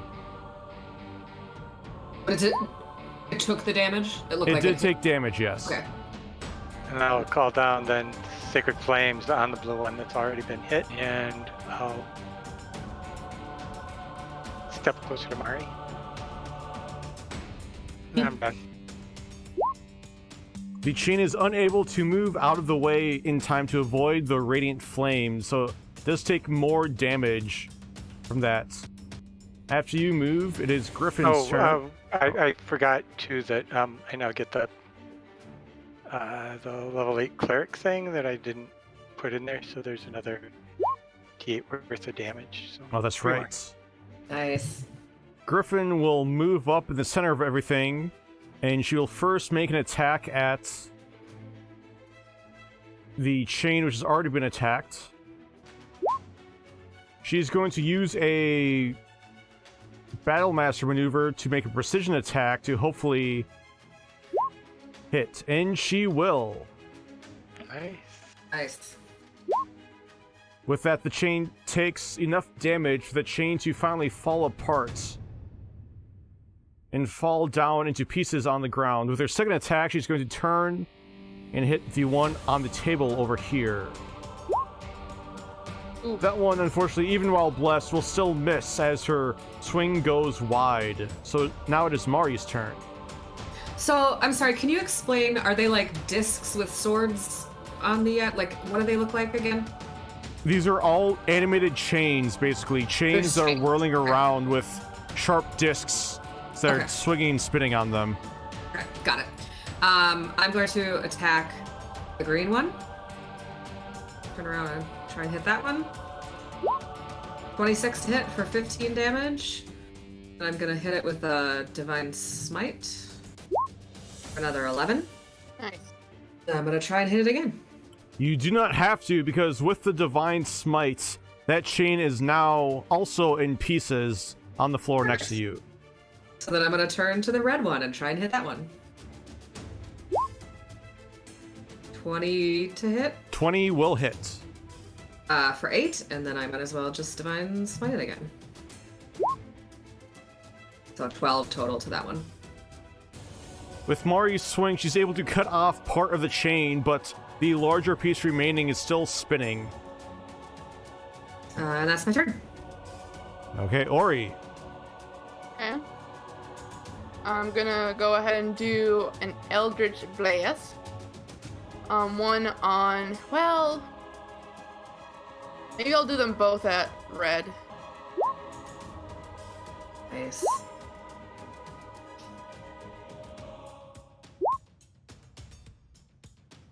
After the first Eldritch Blast will knock the chain down onto the ground, as it also collapses and loses its animation. Okay, second beam on orange then. The last one will hit. Where are the chains in the order? It was a hit and roll. They're going next after you. Oh, okay. Anything else for your turn, Ori? That's all. Right, the party sees the Asomar who delivered the crate will run back in. You! The party sees he's also wielding a long spiked chain, and with that chain, he's going to make an attack on Mari. Oof. Just hits. With that hit, Mari takes 11 points of slashing damage, is now grappled and restrained by the chain. And with your restraint, he's going to swing the other end of the chain over towards you with a second attack. Oh. Silvery barbs. On the crit. At least it's not a crit. I'll give Nice. advantage Oh, to... but it'd still be It doesn't. advantage because she's still restrained. Oh, okay. But Still doesn't 19 hit. will still miss. Woohoo! Advantage to, Ash. Thank you. Of course. So while Mari was hit with one attack, the timely silvery barbs from Ori was able to prevent a second hit. However, the last animated chain that's remaining is going to make an attack on Griffin. That one will also just miss, as Griffin is able to pull her shield up and deflect the chain to avoid being grappled. And after that, the party sees Robin run down the stairs. She stops and sees the fight going on, and she yells out, "Ori!" And as she does, the party watches as this strange shadow escapes out of her mouth. After Robin's eyes roll back in her head, she faints on the stairs. The party sees the shadow grow into that of a wolf made out of shadow. What is that? Does the wolf seem aggressive towards us? Can I tell yet? Looking at it, the wolf appears to be aggressive and has its eyes towards the ASMR man. Interesting. And with that is now Ash's turn. Alright. Well, I'm going to avoid the wolf anyway. I'm going to go 5, 10, 15, 20, 25, 30. Get up to there. And then I'm going to do a sharpshooter attack at the ASMR guy. Remember, you have an advantage. I know. So I'm doing sharpshooter. Hit him. 24 to hit. That Whoa. will hit. Okay, so then I also get sneak attack. This is with advantage. And then I will just do a second longbow classes? attack. He had not He's not taken very damage Oh, good. he yet. hasn't taken damage yet, dang it. So I'll just do a regular attack on him. Oh, And that misses. Unfortunately, while your first arrow was able to pierce him in his side, he watched you as you ran and was able to avoid your second arrow. And then I guess I will bonus action dodge. Okay, Michaelmas. Okay. I will cast Compulsion, a new spell, on the delivery guy. Oh, and the remaining chain. Okay. The ASMR does have magic resistance, who does have advantage on this. dang. There's EC of 17, right? 16. 16. 16. Yeah, so unfortunately the ASMR is able to shake his head and fight his way through your spell. It appears the chain is immune to being charmed because it is a chain, unfortunately. Okay. Boo. that was an enchantment, so I cast that as a bonus action, and then as my action, I'll call is Mari then? She's not grappled, or is she grappled and restrained? Mari is grappled and restrained. From The ASMR, he guy? has a 10-foot okay. reach with his chain. Gotcha. Yeah, then I will try and bring him down with some holy words or sacred flame. Unfortunately, he's unable, trying to keep Mari grappled, he's unable to move out of the way from your sacred flame. He takes the 5 really horrible first damage, and then 6 more from, Nice. and I guess I'll move. Yeah, and I'm done. Griffin is going to move forward 5 feet and make another swing at the chain that's right next to her. She's going to use another superiority dice to try to make another precision attack. And unfortunately, still miss. Alright, she's blessed, so she gets 24 more. Oh, that's right. She needs a 2. Yeah. Aha! That will be a hit for 15 points of slashing damage, which unfortunately is just barely not enough, so she will take another swing at it. And thanks to the bless, that one will hit. There's enough damage as the last animated chain falls down in pieces on the ground. She'll then use the rest of her movement to get behind the ASMR. With that is now Mari's turn. Okay, I'm gonna say this like it's a thing I know I can do, and then you can tell me if it is. I'm going to Misty Step Yes! out of the chain right in front of him. Yes, you can do that. Ha! And As then I'm gonna swing at Yes. him. Mari disappears into mist, confusing the ASMR until she appears in mist right in front of him. As he yells out a curse word in Infernal, 18? 17? Sorry. 17 will hit. Yes, for 10 damage. I'm going to Divine Smite He is a fiend. at a second level. Yes, yes. For 11. And then I'm going to try and hit him again. Ugh. Something tells me even 14? 14 will miss, unfortunately. Dang. So after he screams from the first strike, he's able to step out of the way from your second one.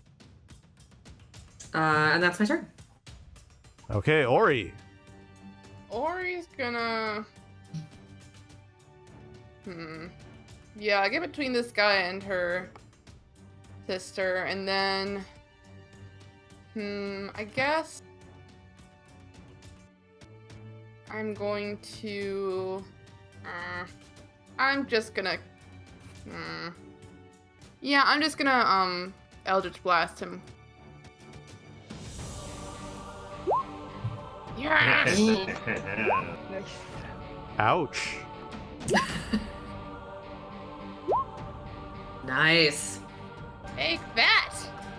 After being bloodied from the last Divine Smite from Mari, he only gets worse as he takes a step back from the two Eldritch Blasts that blast him right in the center of his chest. That's turn then, Ori? Oh yeah, that'll be all. The ASMR, hearing your retort, is going to make 2 chain attacks at you. Oh, Ori. Shoot, I forgot his range.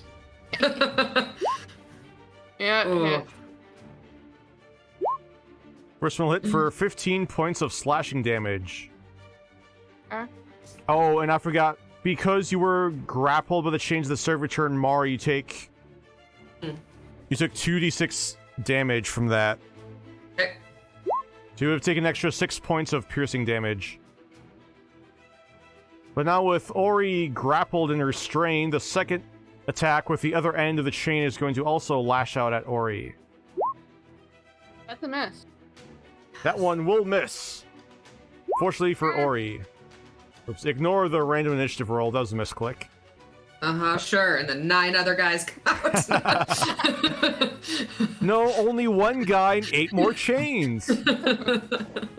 But instead, after that attack on Ori, the party sees the strange shadowy wolf charge up and charge right at the ASMR before making an attack. So, let me pull up that stat block. It's going to make a bite attack, What is happening? which will hit for 14 points of piercing damage. Nice. Oh, and knocked prone, maybe? Unfortunately, the man is not knocked prone, but he looks at the wolf just as confused as everyone else. And with that, we now go to Ash. Okay, I think it's time to end this. I'm gonna bonus action, use steady aim, and then I'm going to hit it with the sharpshooter attack. What? 16? 16 just hits. Do bless on it too. So it does 25 damage plus Colossus Slayer plus sneak attack for 31 damage. How would Ash like to do this? Yeah! I just want to fire an arrow kind of right, if it's wearing like any kind of armor, like right under the shoulder in the gap in its armor, right into his chest. Ash's steady aim is able to align him with the perfect shot. As it goes right into his armor, he lets out one final cry of pain before he falls over dead on the ground. And as he lies there, the party sees his body slowly change form into that of a red devil surrounded by chains. Good grief. And I'm quickly Sorry. healing word at Robin. Can you identify that wolf before it disappears? Yeah, I can try.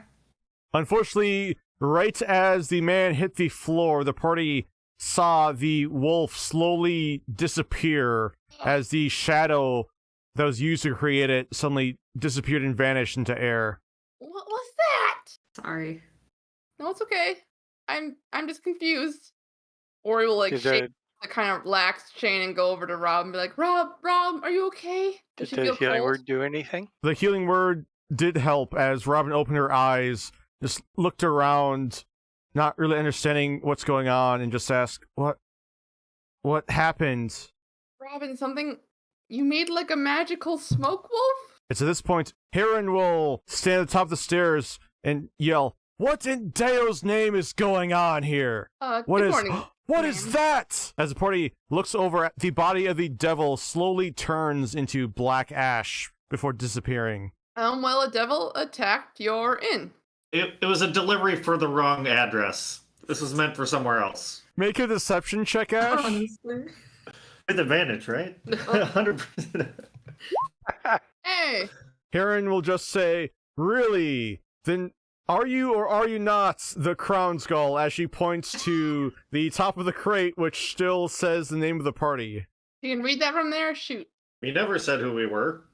So I'm just supposed to believe that this is all some elaborate prank for someone other than you, huh? So we Obviously have no not a idea prank. what this was. Well, if you're bringing devils into my inn, you're not welcome here anymore, so get out. Well, give us our money back then. Yeah, you'll have to refund us for the other 4 nights we paid for. Then you'll have to pay for damages. What damages? What It's just damages? smoke. It's just ash. The There's a party turns to couple- look. There are a few chairs that apparently got smashed by the chains as they came out of the box. Well, that's certainly not 30 gold worth of damage. I bring out my Yeah, it's like, Mending Mickey, stone? can you do it? Yeah. I bring out my mending stone. As Mickey slowly mends the chairs back together, he does eventually fix all of them, at which point Heron will let out and roughly hand over the rest of your gold. Let me double check. Sorry, 1 second. It should be 24. She'll hand over 24 gold and say, "Now get out," before looking over towards Robin and saying, "You're fired." What? Why are you firing her? I don't have to You can't answer fire to her, you. She quit. No, Vicky, no! You want your sister to work here under these conditions? I don't want to. So Robin's like awake, right? Robin is awake. She won't say anything. She'll just silently walk out along with the rest of the party. The party did see the cook peek his head out, stayed silent the entire time. He gave a very sorry look over towards Robin. Don't know why she's so upset about devils in her inn when she's clearly already won herself. Robs, I'm so Yeah. sorry. I mean, it's fine. She was terrible, but what happened? I mean, I don't fully know. That guy was pretending to be a delivery person and delivered us a box of flying sword chains and attacked us. And it turned out he was a devil. He was a devil? Yeah. Rob, I don't know if I should talk to you or Dad or see you and Dad while in Petra anymore. He was after us. But And there's something up with you, and I don't know what it is. Mickey, can anyone tell what that was? Do we have any sense for what that wolf thing was? make an Arcana check. Ugh. Oh, good. Best guess, Ori, you know that some magic users can summon creatures and magically conjure up creatures. Mm-hmm. Robin, ever since the Underdark, that's when I was able to do magic. That's how it started for me. I'm wondering if you were affected too. I didn't realize it before. I didn't see it. But I want to help you figure it out, but I'm also worried that it's dangerous to be around me and us. So you mean I can do magic? It seems like it. You summoned some weird shadow wolf thing that attacked the devil that was attacking us. I mean, one of the easiest things I could do when I first figured it out was I could I could do this, and she'll do like a little bit of prestidigitation, like just like a little puff of smoke out of the palm of her hand. I don't know, maybe you could try working on that, and maybe if you can do it or a similar kind of spellcaster. I don't know. I'm sorry, Robin. Robin will just look at her hands as they shake a little bit before she just gives you a hug and says, I don't know what to do. I'm sorry, No, don't apologize. It's okay. it's just, can't you just stay and protect me? Ori's like so close to crying. There's I think the best way for me to protect you, Robin, is to not be around you and Dad. I I Make a persuasion check, Ori. I don't fully know what's going on. I don't want to abandon you, but I don't think it's safe to be around me. She'll let go of the hug with a tear running down one of her cheeks and just says, I understand. Then she'll turn towards Mari and say, promise to protect her, okay? Always. She then says, what should Dad and I do? I'm honestly, I'm not sure. I gave Dad some money. Maybe you should leave town, honestly. If I don't know how it works. I don't know how they keep finding us, but if that magic you summoned attacked a devil, I don't know if others will know about that or not. I mean, you could try to find my friend Emma in I just blanked on the name of the city. Anatoly. Anatoly, thank you. And Anatoly, she's at the university, and I mean, if you get any more control over your magic, maybe they could help you there. But I mean, I can't tell you what to do, but I do. You have some money now if you need to move. If maybe you should move.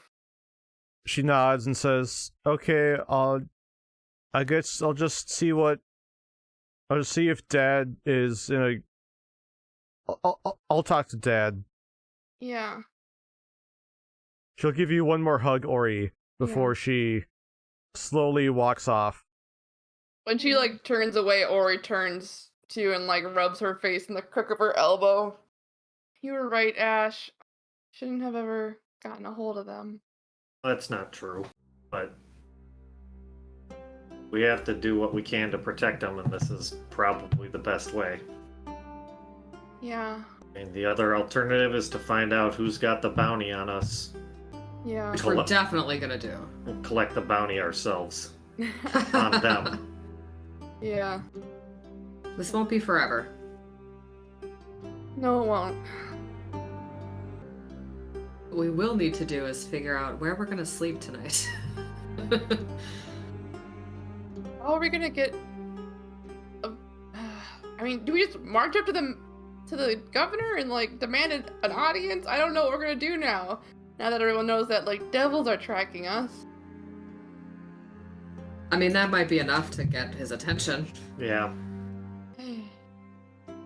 Maybe. Is there like a governor's house or an armory here? There is both, actually. The party did see the governor's complex. It was a rather large-looking area with a tall wall surrounding it. It looked like the party did see a couple buildings popping up. One of them looked to be a couple stories tall. The other one looked to be 3 stories tall. Does everyone think? Do we just... I'm really not sure, honestly. I mean, do you think you could like sneak in there, Ash? Yeah. No hesitation. Great, let's do that. I've got some tricks up my sleeve. I mean, I don't know if like the direct approach is the first one we want to burn through, you know? I don't know. I don't particularly love the idea of sending somebody in alone. But yeah, and if you get caught, that totally burns that bridge anyways. I've got an invisibility potion. What is that? Ooh, I forgot What does about sending that. him in do for us, though? I can go look around. I mean, it could give us some kind of idea of what might attract his attention, if you can hear about any kind of trouble the city is having. maybe he could get a hint about whether or not the governor is... something is happening with him. Maybe... Because they thought that someone was impersonating him?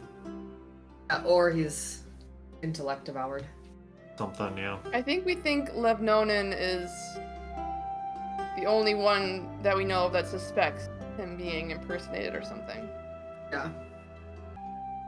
I don't think it's a great idea to send Jan alone, but if I'm the only one that I mean, is really against it. it's kind of a toss-up, I feel like, whether it'd be useful or not. But how long does your potion last? I believe an hour. It's not a lot of time.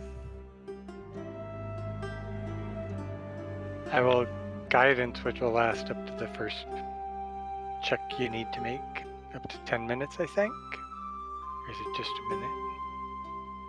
Guidance is 1 minute. Yeah. Yeah. You can still do that. Do you want to go in, Ash? Kind of. Ash loves being sneaky. I just have one point of clarification from Jacob here. Mhm. I know if I am using the potion of invisibility, I can't cast a spell or an attack or it ends.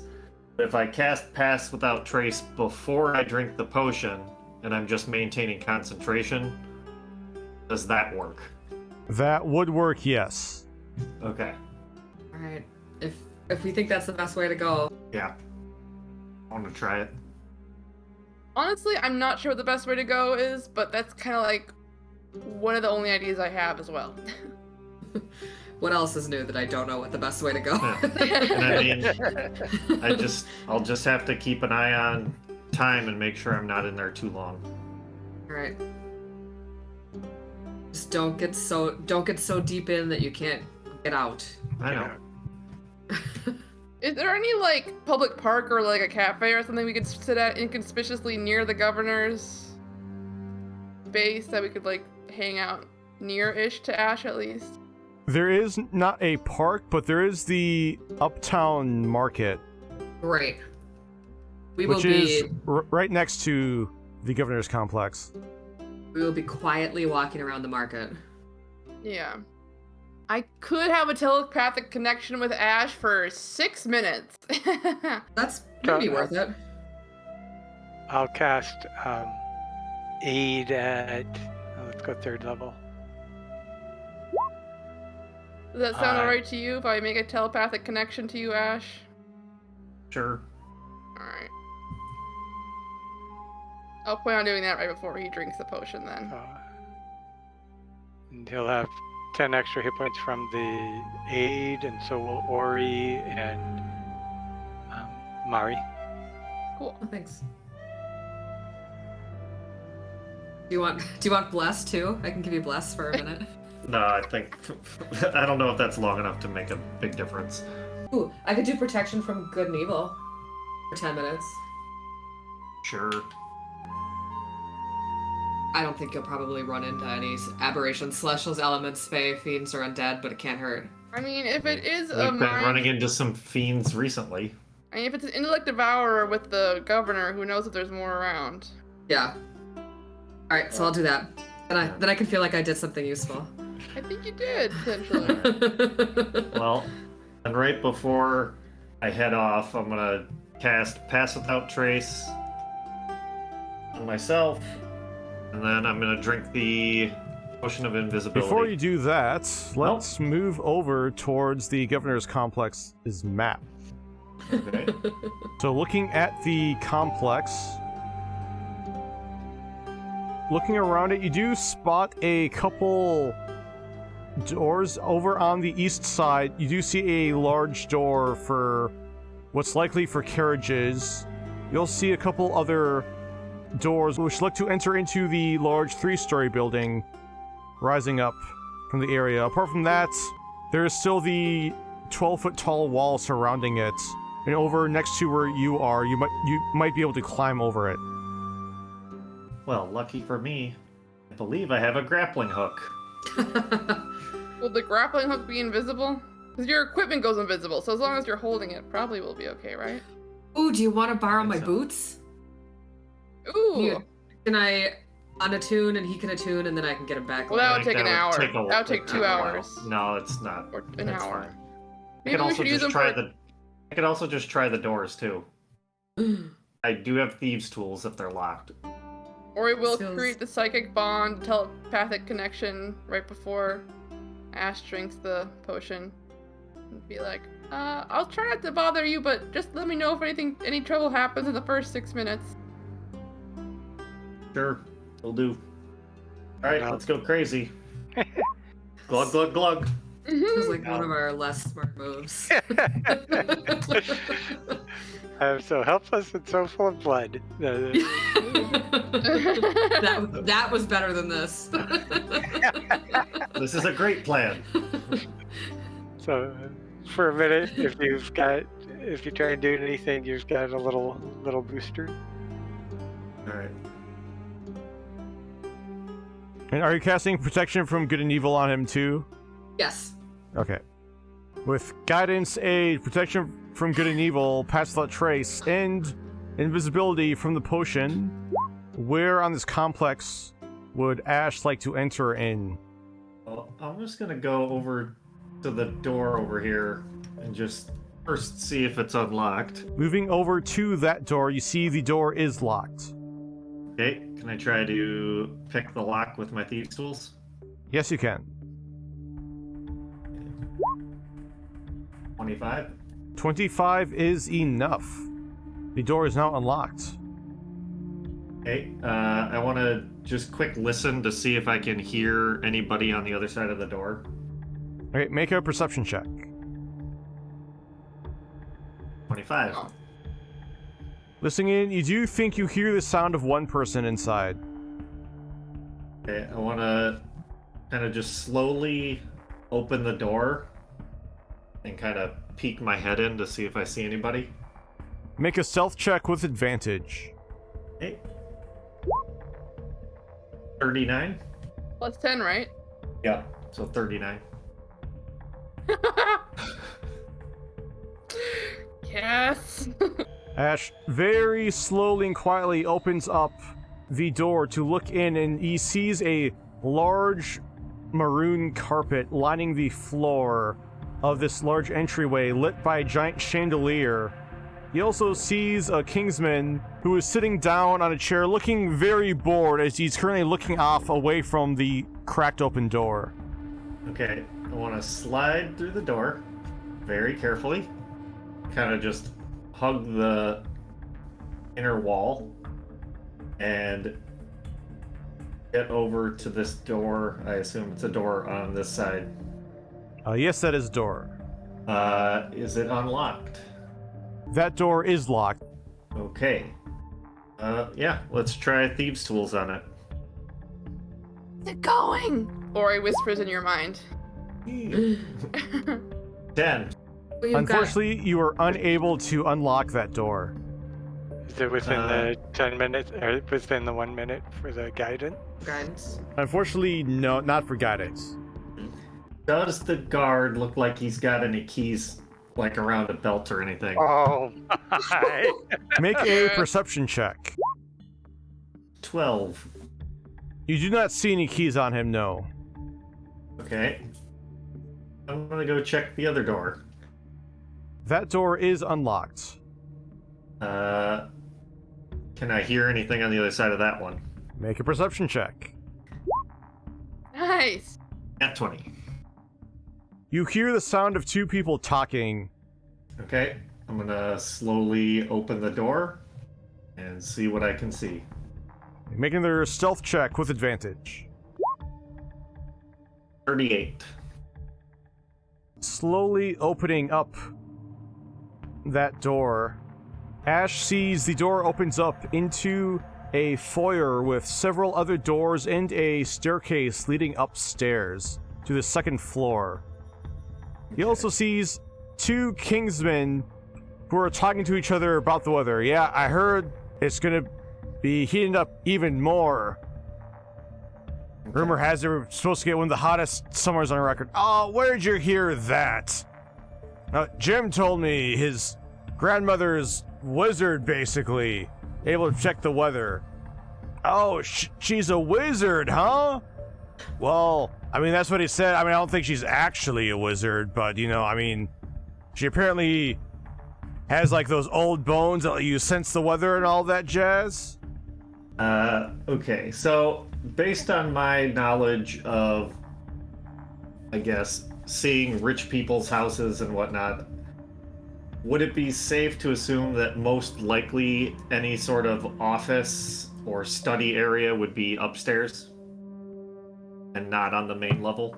Safe to assume yes, but you do see 3 doors immediately to your right, Okay. along with another one on the left in the staircase. There are plenty of other doors here, but your assumption would be logical, yes. Okay. So I want to kind of sneak behind them and then head up the stairs. So as you walk up, you find a ballroom with a polished marble floor, which appears to be empty save for a single mannequin with an odd painted face that's just like a ballroom dancer that's standing alone in the center of the room. Okay. Does it look like there's windows on the side over here?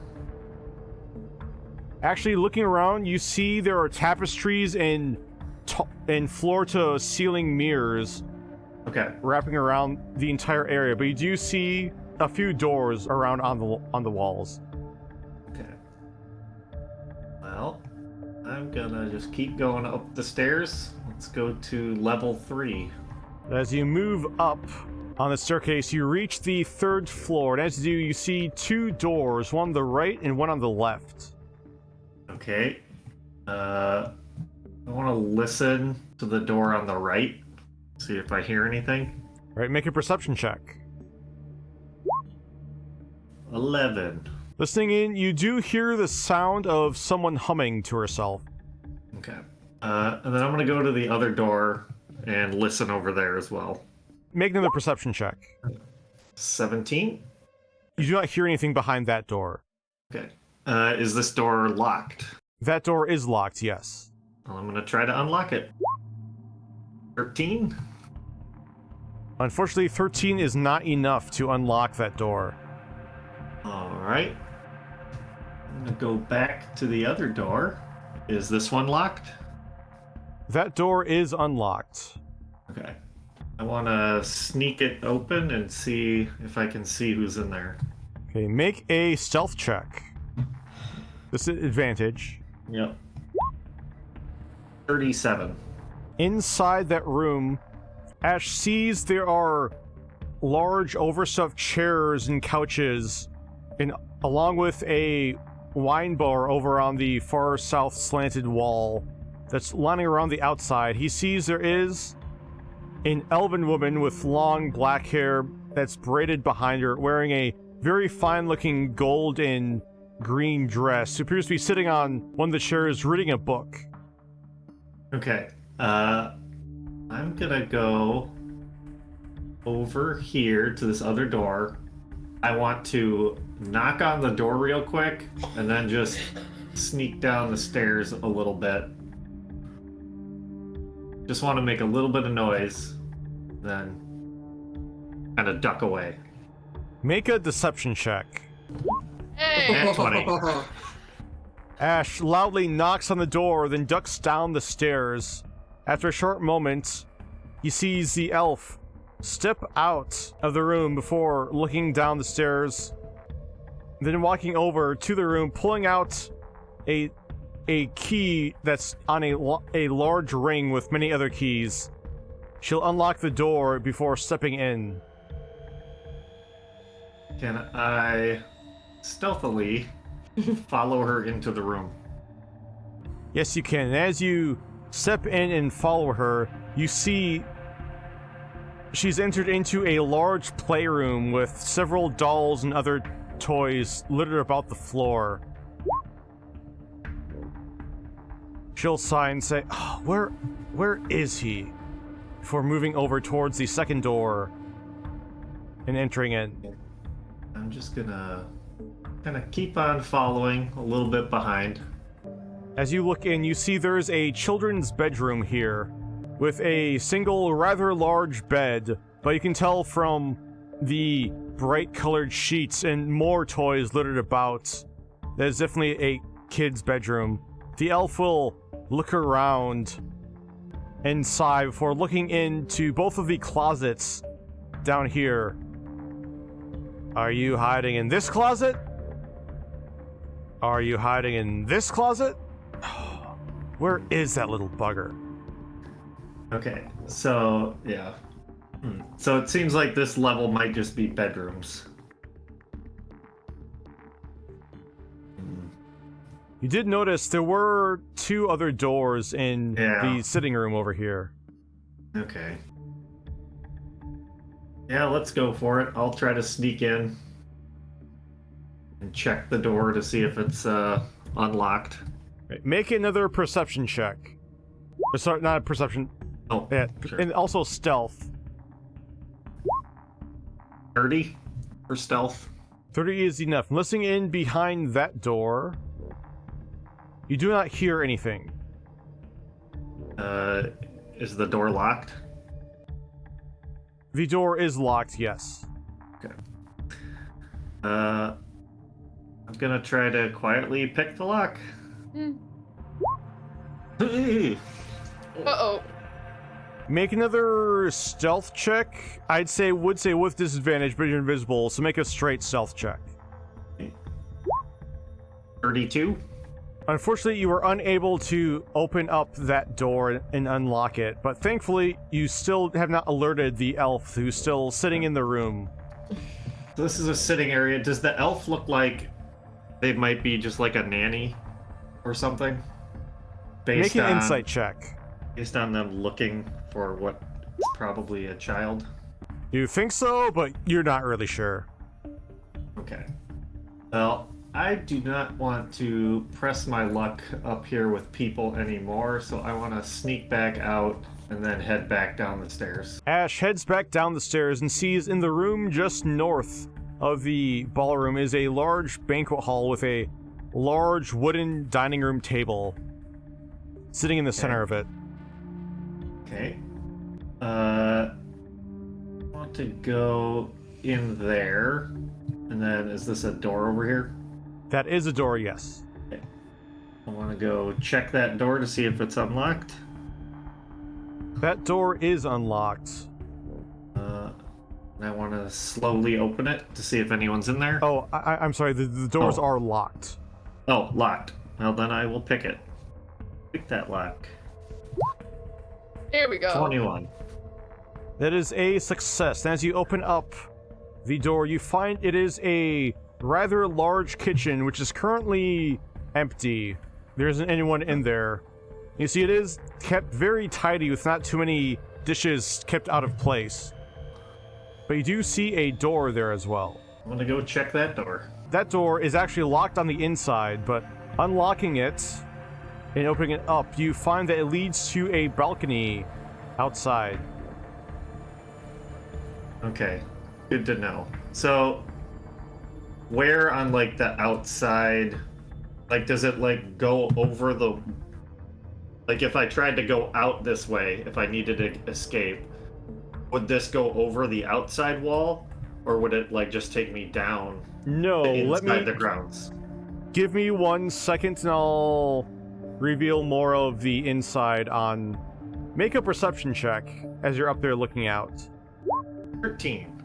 So looking over towards the large area, you do see a staircase which leads out and heads down over to the floor. So you're basically standing right in the center of the complex on the second level of the tallest building. Looking over, you do see another second-story home over here, along with a single-story building, which you assume is for the carriages and horses owned by the governor. Looking down on the actual area inside, you do see several apple trees set up, along with a few gardens.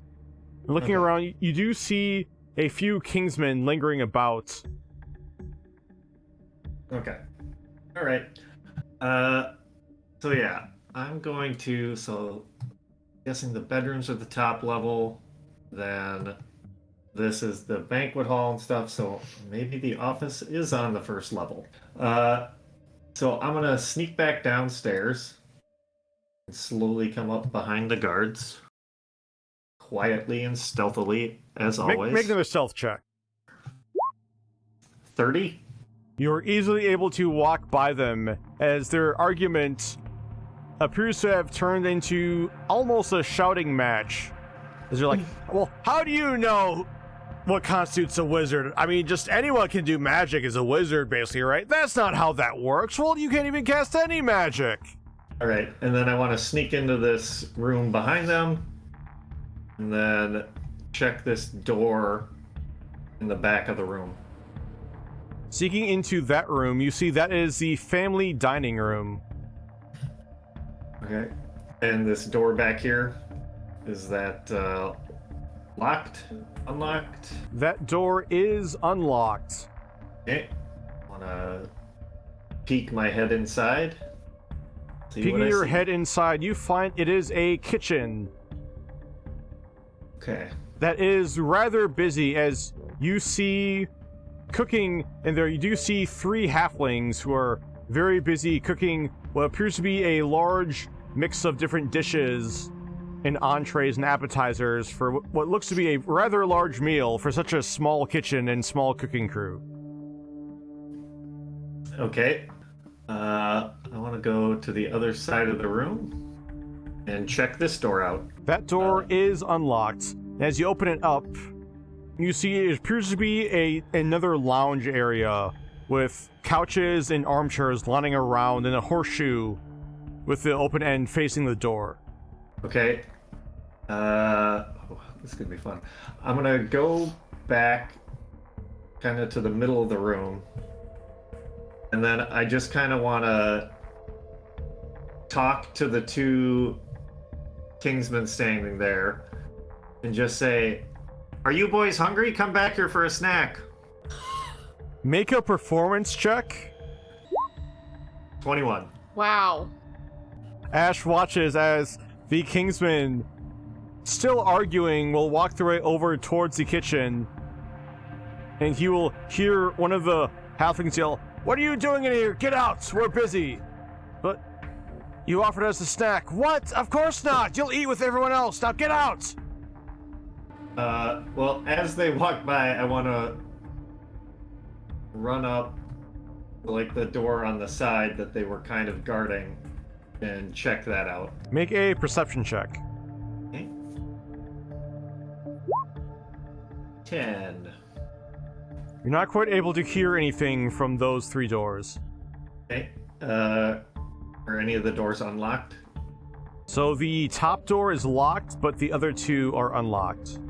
Okay, I want to check one of the unlocked doors. Oh wait, I'm sorry. The lowest door is locked. The other ones are unlocked. Got it. But revealing the top door, you see it is a small porch area with 2 large benches set up on each side. You do see there is a door with a window leading out to the outside of the building. You do see a couple different servants who are sitting on the benches eating something right now. Okay. Alright, then I want to go try to pick the lock on one of the locked doors. The door right next to that one, it is actually unlocked too. Okay. And stepping in, you see that is a cloakroom. Okay. Getting the sense this is just the entryway. Okay. So, was this a door back here? That is a door right there, yes. Okay. I want to go see what that door's all about. Okay, that door is locked currently. Okay. Try to pick it. Make your Thieves' Tools check. 20. 20 is enough to unlock it. Okay. I want to peek my head behind the door and see what's going on in there. Opening up the door leads to a small staircase leading downwards into the basement of some kind. Alright. I want to go down into the basement. Seems like fun. Zash quietly sneaks down into the basement. you see as the area first leads into a large cellar. You see there are several large pieces of furniture set up, along with a few different trunks and chests set up there. Looking over to the right, you see over to the right there's a large wine cellar that's set up. Okay. The only other door you see is right there. Okay. Is that door locked? That door is locked, and as you look at it, you see the door. It is not just a normal door, it is an iron door with 3 different locks. Jeez. Can I try to pick all the locks? You can try, yes. Alright. Here goes nothing. Lock number 1. Oh. I'm pretty sure that didn't work. Unfortunately, you are unable to unlock the first lock. Okay. Well, I at least got some information about what's in there. There's a very important room down here. So then I just want to go back, sneak upstairs, back out into the foyer. And then, yeah, I guess I'll go back into this room and check on this last door here. I will say there is also another door down. Oh, okay. But All the right. first door, let me double check. Oh, that's right, that door was locked and you were unable to open. The one further down. Okay. Oh, right. I did try that one, didn't I? Okay. The one further down, it is unlocked. As you step in, you see it is what you would call a mud room. Got You it. see there are several boots set up outside along with some gardening tools.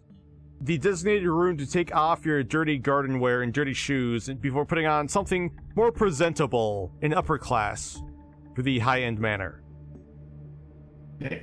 I want to go in there, and then I want to check out this door over here.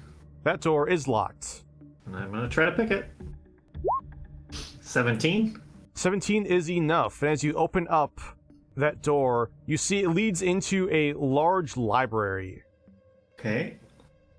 I'm going to quietly go into the room. As you look around, you see the walls are lined with tall shelves, all filled with leather-bound books. As you're looking up, you do see on one wall the portrait of what you presume to be Kyvern von Prefect.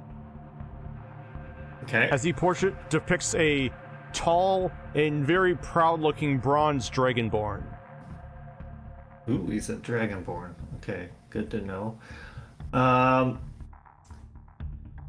Do I see any books that are, at least obviously just by the covers or the binders on them, written in Infernal? Make an investigation check. 18? Unfortunately, no. Okay. Just checking. They read Infernal, that could be something. Alright, I want to go check out this door back here. That door is locked from the inside, but easily unlocking it from where you are, you see it is a reading area with large bay windows set up along the outer walls to let in a lot of light, along with a couple more couches and chairs inside. Okay, is there any, like, books or reading material that have been left out? Yes, there is. Looking down, you see a history book. You see it's called The History of Mining. Alright, just into mining. Alright, well, and I guess I think I've probably explored enough. I don't want to, like, test my luck too much, so... You also know it is approaching an hour. You're not exactly sure how long it's been.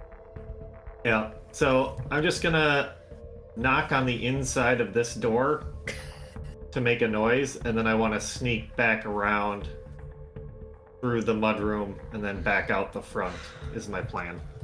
Make a deception check. Or performance. I don't think it matters too much. Oh no. It'd be the same modifier, so... Okay, make another stealth check. 39? Amazing. Just Well, amazing. I'm basically getting a plus 20 no matter what I roll. So While Ash was unable to get the guard to move from his post, he waits until just the right time before exiting out the front door. And lucky for him, he is halfway between the front door and the party when his invisibility suddenly ends. Wow. okay. So yeah, and I guess I'll head back to the market area and meet back up with the gang. You were in there a really long time. I mean, about an I hour. mean, So what did you find out? stealthing around takes time. You got to be patient. Well, I learned that there must be a child, because there was a kid's room in there. Would I know anything about Von Prefect having a child? Make a history check. You would not know this automatically. You do remember briefly hearing something from your short time in Petra, your first time here, that the governor had a kid? Okay. Yeah, there is a huge library. And I did find in a reading room a book, The History of Mining, which might be a clue to something because there's a mine named after, or well, I don't know if it was the mine, but the caverns or whatever it was, named after Kyvern. Mm-hmm. If it was actually Kyvern, I don't think they would need to read up on the history of mining. Well, it could But if be it's his someone- family, like his great-great-grandpa or something. Yeah, but if someone's impersonating him, maybe they're trying to catch up on Family mining history. information to help keep up appearances. I don't know. That's just true. my thought on the thing. And then the only other thing that I saw was in the basement, there was a big iron door with 3 locks on it that I was unable to get past, but you don't put 3 locks on a big door like that if you're not trying to protect something valuable or keep people out. Something in there. True. True. So The real Von that's what I found Prefect is out. there. Maybe. Hard to tell. Well, But that's what I know. Well, that's really impressive. yeah, it's cool. Good to know. Would you say you saw most of the compound or half of it? I feel like I saw a good 80% of it at least, as far as I know. I mean, there might have been some doors that I didn't get to, but Sure. I know there were a few rooms I didn't see, but based on their location in the house, they probably weren't that important. I mean, they might have just been, I might have missed a bedroom or something, but Sure. Did you actually see the governor at all? I did not. There were a few guards inside. I think I saw 3 Kingsmen, a few kitchen workers and other staff, and then I saw a few Kingsmen patrolling the grounds outside of the main house. Would you tell us about the elf lady? Yeah. Would I recognize that description of her? Potentially? Make a history check. You would not, unfortunately. Dang. Oh well. No, you were in there. If you tell us the whole story, like you were in there in a room locked where the elf lady thought there would be a child, and you never saw a child, and she never saw a child. She thought to me it seemed like she thought there was a child maybe playing hide and seek from her. She was Mm. looking for him.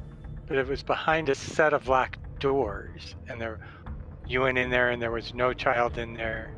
Yeah. She didn't have a child either. That's That could be something. weird. But there were a lot of locked doors in that house, so I think they just like to keep prying eyes out, I guess. Would I you know how old his kid is from my 15 history check? You would not know. Ugh. I mean, it does seem weird that a child would be missing from behind locked doors. That could be something. But the elf lady didn't seem upset about the fact that she didn't find one? No, not really. I mean, she sounds kind of like neglectful anyways and kind of resentful of the kid. She didn't seem like it was surprising that there was a noise. Like, 'cause I just knocked on the door, right? Like, so if there wasn't a child, then she was acting very, very strangely for the way she investigated that room. And with the party continuing to discuss the governor's supposed child, we're going to end the episode here. Oh boy. Thanks so much for watching, everyone. We will see you next week.